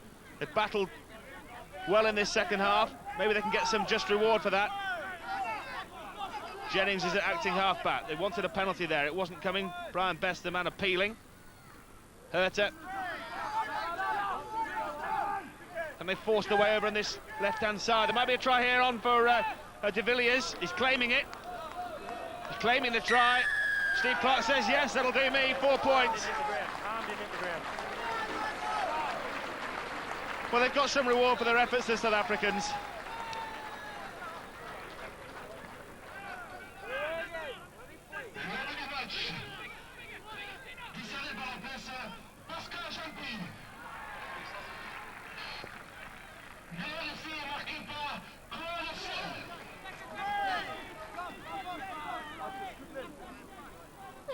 And there goes the hooter in Albi. The French have recorded a 50-point win. They reached the first World Cup final. They won't reach this one, but they have at least showed this afternoon that they may give their quarter-final opponents a run for their money. And they will top the group as well if Tonga beat Papua New Guinea, but by fewer than 40 points. The hero, Pascal Jeanpi, with a hat-trick of tries, and France have beaten South Africa. The sending off of Jamie Bloom 10 minutes before half-time, the turning point. France taking full advantage to win by 56 points to 6. So disappointing for South Africa. They've lost all 3 group matches, but the French, they certainly continue to impress. A 50-point margin there for them. Cassin with a double, Bonke, Guisse, Jeanpi with a hat-trick, Savant and Talek all with tries, and Bonke booting 8 goals, Rinaldi the 2, and South Africa 1 try through De Villiers. And Jamie Bloom, who was sent from the field, kicked that 1 goal. After the match, they held a media conference with players and coaches present. Let's hear what they had to say. It's good because we want to be in quarterfinal before the start of the World Cup, and we are now in the quarterfinal. So our objective is now good, and we will be tomorrow the first supporter of Tonga, because we hope that Tonga will beat PNG, and so after this score today, we can have the first place at average. It's always difficult, especially when you get down to 12 people, and I don't know who to blame for that, but let's blame the referee for the moment. We've played 3 games, and this last game from Thursday night to Sunday afternoon, very difficult to come back after a good game against Papua New Guinea, and to come back and after 3 days, it's very difficult for us as South Africans to make a game of it. We congratulate the French, and we wish them all the best into the quarterfinals. And I think for the French, it's good that they are there. It's good for rugby league in France, and we just wish you all the best. When we saw last Thursday against Papua New Guinea, we saw they played pretty well. It was a strong team with a strong pack, strong forwards. So we knew it was hard today, but we finished with our objective was a quarterfinal. But now we can look forward for the rest, and it's good for us for the French rugby league. Well, I think it was a tough game we had outside. Even if we've been down to 12 men, they run hard, good offloads. I think they've really worked hard since we played last against them in '97 to now. It's a big improvement, the French team, and I want to congratulate them in going into the quarterfinals and hope them best, and maybe they make it further, but I hope they go through and done better, because they've really played well tonight. I prefer to play Wales because I think we have a chance to beat Wales at the moment, because they don't play so well. I saw them to play against Lebanon, and they're not maybe enough concentrated in their game, but I think New Zealand is one of the only team who can beat Australia. So if we play New Zealand, it will be very hard. But we are very, very happy to be in the quarterfinal, and we will play a full game for the best results. All right, well, how does that result then affect the table? What it means is France are through and they have guaranteed themselves a place in the quarterfinals. Still, the one more fixture from that group to be played, Papua New Guinea take on Tonga, and that will decide who will join France in the quarterfinals. Of course, we will bring you highlights from that match on Monday evening on World Cup Centre. In the quarterfinals, not so for France with that win over South Africa, and then PNG 30 points to 22 over Tonga. That confirms PNG and France top of their group, and they move through to the quarterfinals. And now we can confirm all four quarterfinals. Australia set to face Samoa, England up against Ireland and Headingley, and then on Sunday Wales take on PNG. That one's at AutoQuest Stadium, Widnes, and New Zealand up against France from the jungle. Girdler, Gidley, Saylor, Brad Fittler at standoff, Brett Kimmorley at scrum half. The Australian forward pack, Webke, Johns and Kearns, Tallis and Fletcher, and Hill at loose forward. And the substitutes bench, McDougall, Croker, Stevens and Britt, and coach, of course, Chris Anderson. The Samoan side, Milford, Luma, Anthony Swan, Lolawata and Lima, Alpha Feely and Willie Swan at scrum half. Their forward pack, Pulatua, Beetham and Susu, Solomona and Luluwai, and loose forward and skipper, Willie Poaching. The substitutes for Samoa, Tatupu, Leifa and Fala, as well as Mealy, and coached by former Kiwi international Daryl Williams. Well, on Remembrance Day, it was fitting that both sides observed a very solemn 1 minute silence. And then to guide you through the action, your commentators Tony Ray and Andrew Voss. So pressure on the World Cup champions early, and Solomona almost puts the teammate through. Kimmorley had to scramble across. Again it's with Solomona, right on the goal line, forces his way over, but was the ball stripped? Stuart Cummings will go off to the video referee. Pretty confident here, you'll see the ball bounce off the leg of Lockyer down below. He just doesn't quite get down there. There'll be no try.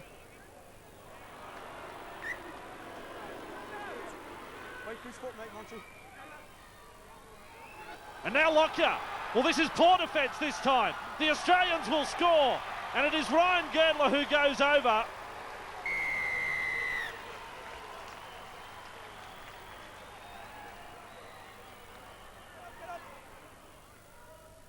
Eight metres away from the line. Aussies up by 6. Kimmorley. Overlap again on the right. Hill's pass cannot find the mark, and the Samoans make a mistake, and Cummings has got a real play on. Kimmorley's going to go over. The whistle is not blown. Everyone has come to a stop. They will have to go to the video referee. But an amazing situation where everyone stopped. The crowd went silent, and Kimmorley was the only bloke who stayed alive. To the naked eye, it was a clear knock on. Let's have a look if it was that. The inside ball came from Hill onto the chest of Webke. Yeah, that's a knock on.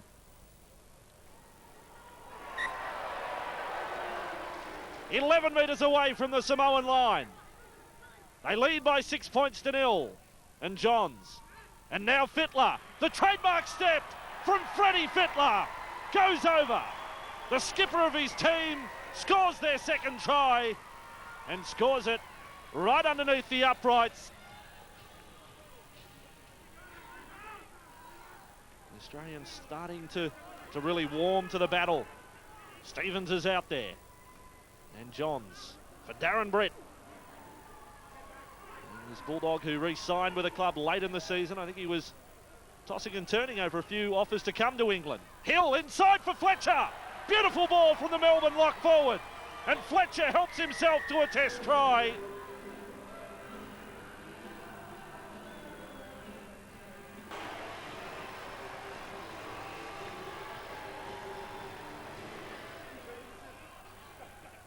Ten metres out.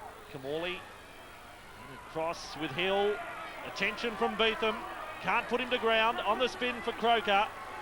He's looking to keep the ball alive as well, but this defence is like very big ants from Samoa. All over Croker. And then Brett. Intercept there as Stevens thought he was through. Saylor's going to score for the Australians though. Wendell Saylor unstoppable. Yet another try.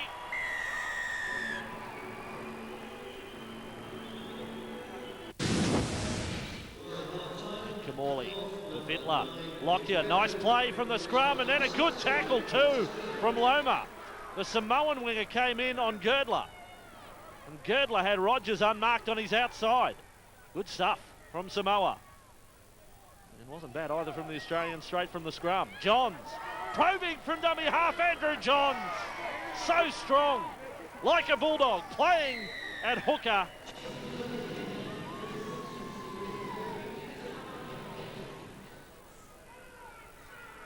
Feely gets his kick in from inside the 40. He's got the breeze over his shoulder now. Terrific take there from Rogers, given the conditions, and backpedaling as well, and then able to put on some footwork as well.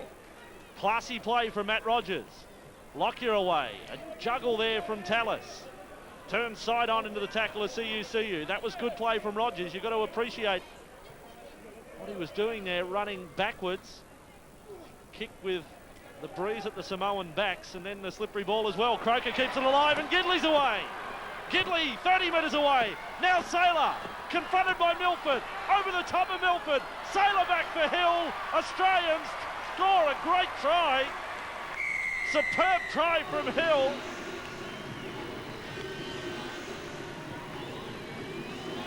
.45 away from the Samoan line. Johns. And then Darren Britt. They really love to hate Gordon Tallis, if you know what I mean, over here in the north of England. And in all parts. In fact, at every game, he's been hero-villain. Milford under pressure here. Doesn't come down with the ball. Rogers backs it back. McDougall's going to score again in Test football. Every Test he's played, he's come up with a try. He keeps his record intact with his first touch of the ball here in Watford.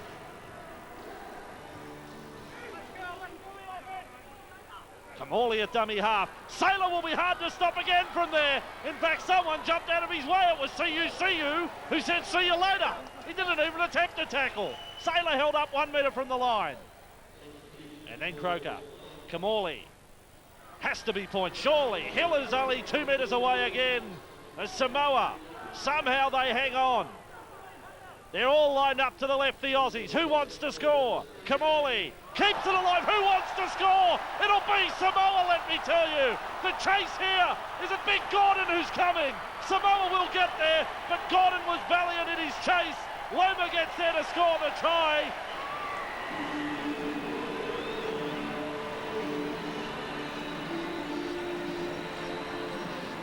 Andrew Johns.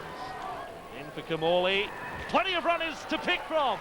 Fletcher's the man who bulldozes his way over. The Rooster, Brian Fletcher, second try for the match. And the Aussies have 8 on the board now. It is 44 points to 10.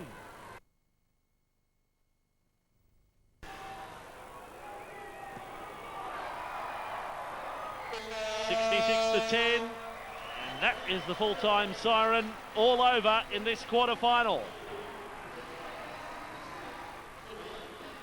Yes, a brave effort from the Samoans, but in the end, the Aussie class came shining through there. 66 points to 10 they won. The Australians, look at that, it really was a try-fest. Brian Fletcher with a hat-trick. He's never done that before, I'm sure, in all of his life. For the Samoans, just the 2 tries. 66 points to 10, confirming the score. After that match, Andrew Voss caught up with the man of the match. Kenya and Rogers, Long and Deacon in the halves.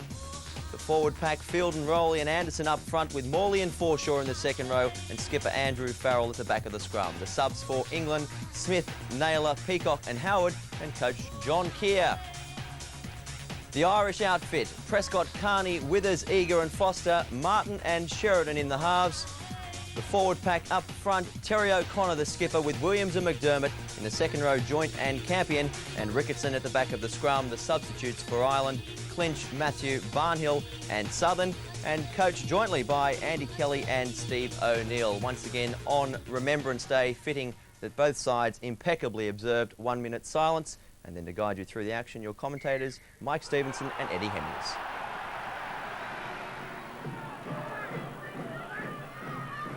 It's with Deacon now, and he gives it to Forshaw on a diagonal run. The Irish, though, were waiting for him in the shape of Barry McDermott. Good tactics, though, by the English. They're keeping this ball alive. Everyone expected it to be just rough and tough, one-out football in the forwards. But they're not doing that out the English. They're keeping this ball alive. Rowley again. to Deacon. Deacon will hoist the kick out wide, looking for the tall man Rogers. He claims it on the full, gets the ball out wide to Senior. Here's the first try. England off the mark. First try to the English. They haven't given it yet. They're going to go to the video referee. Manda wants the video ref to check. So he's onside. Onside, first Also of all. check the corner post. And what about the corner post? Did Keith Senior hit the corner post before he got the ball down? Beautifully weighted kick there from the halfback Paul Deacon. Good work also from Darren Rogers. Takes it and watch how he loops around. Senior was quick there, nothing wrong with it. That looks okay, and I don't think that his feet trails on the whitewash or anywhere. They're checking for the offside. No, he looks okay. And here's the decision. England 4, Ireland 0. Keith Senior with the try. And surely the Irish will come back this way. They do with Ricketson.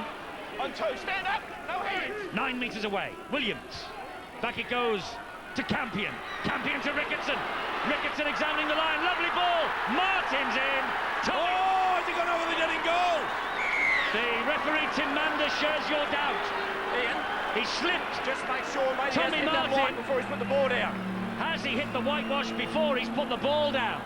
Oh, this is a big call. This is a big mistake here. He knows it's sliding. Oh, inches. He's got it. In. Little bit TRY, but he went ever so close. Wonderful position by the referee, Tim Manda. Not surprising he went for the screen, but it's TRY and the Irish back in this match. The score's a level. Well, that tells you who the crowd are cheering for. That try decision greeted with almost silence here at Headingley. Sheridan will hoist the bomb. It's a cracker. Wellens is after it. They've spilled it, England. Martin hacks ahead. Martin, oh, comes back, knock on. And Ireland have blown a try. Drop out by Tommy Martin over the halfway line, underneath the foot of Stuart Fielden. Ireland come charging forward. And Fielden is greeted on halfway, but he's broken the defence. He has broken the defence as Fielden, men either side. Oh, he should have come this way to Farrell. And Farrell's going Barney. Well, he had the chance on the inside, and I even thought that the final one was forward anyway.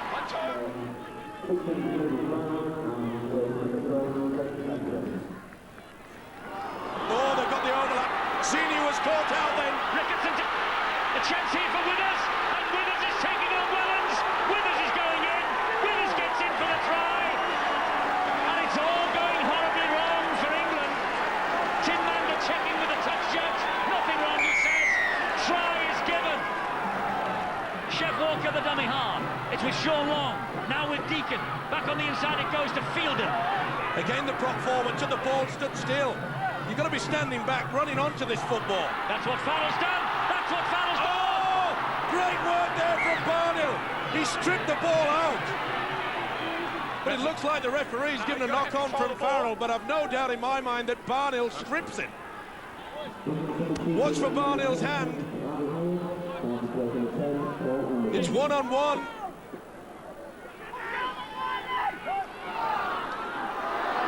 Tony Smith just hauled down. Oh, and Southern's lucky to get away with that. Now then, it's with Long. Long gets the ball away. There's a try, and it's a try scorer supreme, Jamie Peacock. What a World Cup Jamie Peacock is having. Come on. Farrell, left-footed kicker, right side of the field as far as he's concerned. He's kicked England into a 2-point half-time lead. England 12, Ireland 10. Oh, he's got to go for that. McDermott with a swinging arm on Fielden. I'm sorry, but that was swinging and that was malicious. Bang, look at this. Oh, come on, ref. That is malicious. He cocked it and he got on with it. How on earth it is still out there is beyond belief. The referee has called for the touch judge.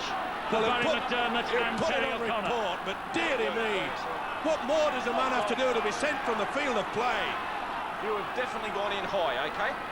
Not exactly sure the point of contact. We're going to put it on report and we'll check it after the game. It's with Martin. Little dab over the top from Martin, just too deep. Good combination there. The experienced Mark Forster knew exactly what he wanted. Disappointed with himself, Tommy Martin knows it was just a little bit too strong. See Forster just flying straight through there.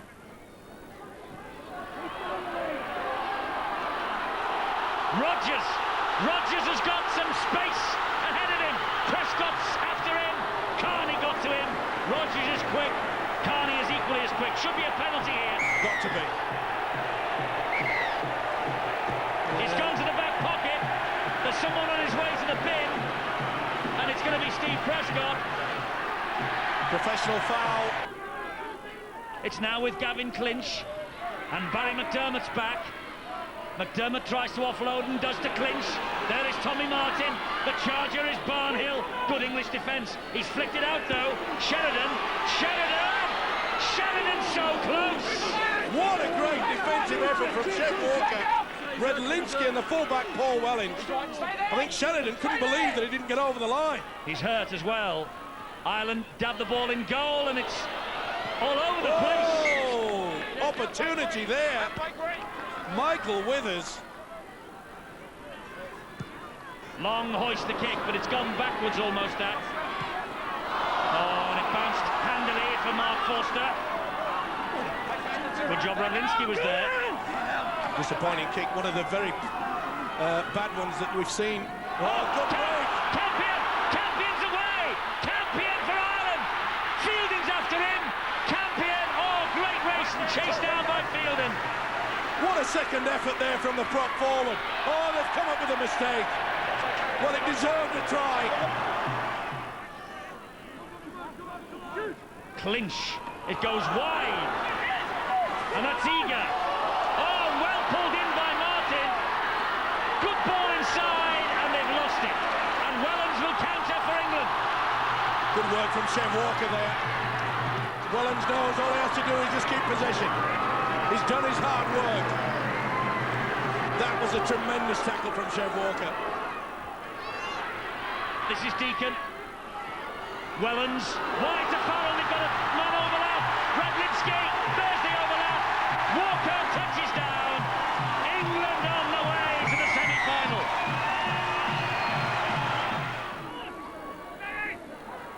Been a tough encounter. Very tough indeed. Great ball from Ricketson. Lovely run, they're in. The Irish are in with Michael Withers. The second try of the night for Withers.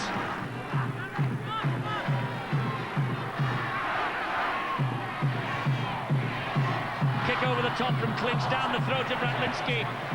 It's all over for the Irish. England are in the semi-final. They have won by 26 points to 16.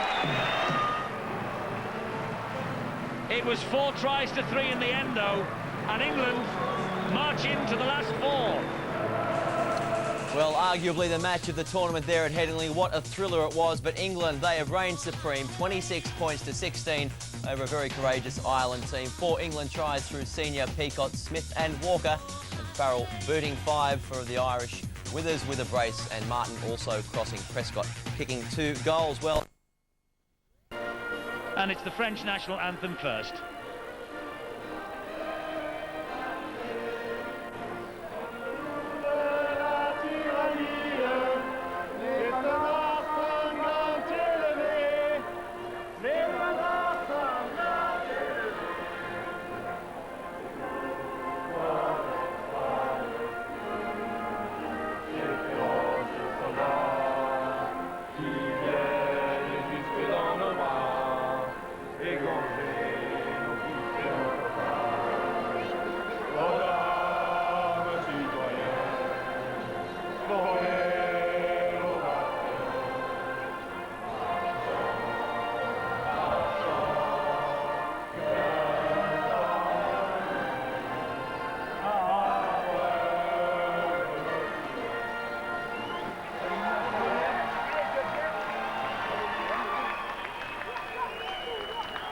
Allez la France on the terraces, and the French with a massive task against the New Zealanders, and it's their anthem now.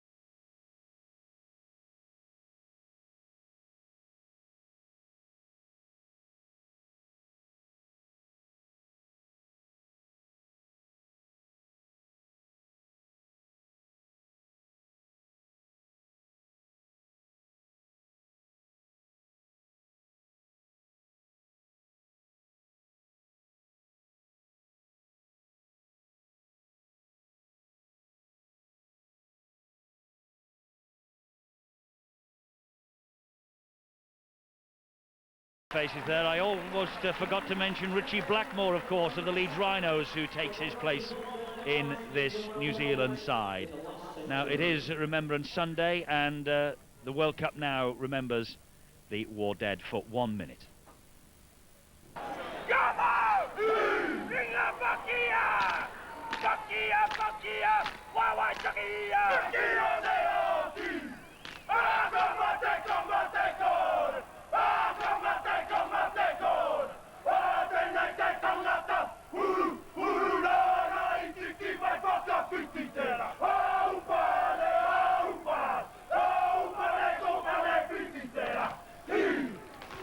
The New Zealand haka, the French standing there to a man, led by their former captain Stephen Kearney, and the New Zealanders over here on tour to hopefully cheer their men all the way to the World Cup final at Old Trafford on Saturday week. So back to those conditions underfoot, Steve-O. Well, as I said, it will take its toll, especially late in the game. And also, of course, both sides, both coaches and the players realising that the ball was skid on top of the surface, so the kicking game, the short kicking game, will be important. But the big question is, can the French really get their defence organised against this big outfit? Short kick-off, it's come up perfectly for the Kiwis. This is Craig Smith for them. It was palmed back, I think, by Brian Jellick. And New Zealand having first use of the football despite the kick-off. That's Matt Brewer on the drive, and the tackle coming in from Gise and Talek. And the referee unhappy, an early penalty. There's a hand in there, and so here's first opportunity. And will the New Zealanders take the kick at goal? They're looking. France over that try line. Logan Swan trying to skirt away from Tuxedo. He flicks the ball back to Robbie Paul. Here is Richie Blackmore. Blackmore gets it away to Robbie again. That's a wonderful New Zealand try. That is a sensational try. Robbie Paul's second of the match. And that had its origins in Super League. Gilles Dumas, well, he has got major problems tonight, even though it's been a successful World Cup for the French. But not this quarter-final, I'm afraid. Well, this is the type of player that I was trying to impress upon you that Frank Endicott would enjoy. The way that Logan Swan held the ball up, good pass on the inside, but great support there. Stephen Kearney, and they're trying to slow them down at the play of the ball now. Good drive by another of the big substitutes. That's Joe Vangana, and he is 16 stone 10, by the way. We've checked the records. He might not be 120 kilos, but he's 16 stone 10. Good hands, Barnett. This is Talau. So you believe me now, I'm 44 short. I know you're short. But older than 44 as well. Not the best pass, but Blackmore did well. And Blackmore has escaped the clutches. He's got it to Jellick, and New Zealand have another try. Well, it was a sloppy pass. It was a long, long pass that hit the deck. And Blackmore did well, and then he fed Jellick, and Jellick was over for the try. Well, they're keeping up to their average here on New Zealand. Great work there from Henry Paul, but great work with the Kiwis off the football as well. Blackmore involved in the first two tries in the second half, but look how the black jerseys came back on the inside. It made the French defence hesitate. In and out from Blackmore, throws the dummy, knows that Jellick's going to be there. Both semi-final venues will be interesting places to be next weekend. It's at the Reebok in Bolton, I think, England and the Kiwis. And here goes Talau. He's down the wing. Talau's in for another, the 8th New Zealand try. They are almost scoring at will now. Well, suspected forward there. Big smiles, though, on the Kiwis' faces. He wasn't hanging around to find out. Full credit to Harrigan, he looked across, but this pass from was Kearney. That looks forward. That was being dragged and spun around. But Harrigan had a good look towards the touch judge. Two Paul brothers, it was Kearney. But the big centre, Talau, was not hanging around to find out. He knew the objective was to score the try. He did just that.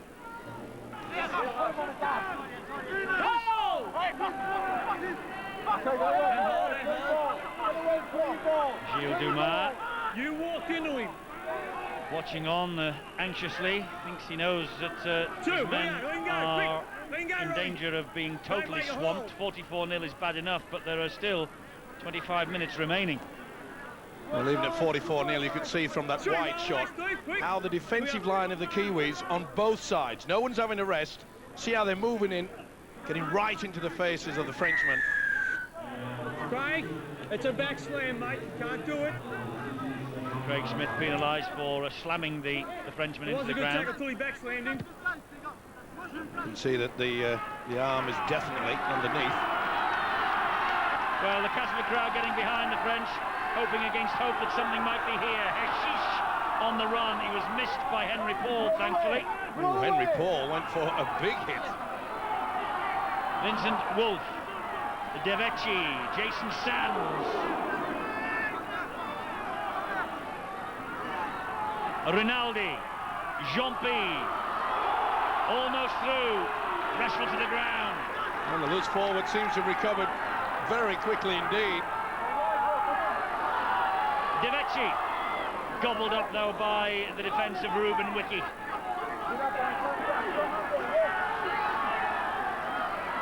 Here's Rinaldi, stabs the ball to the in-goal area.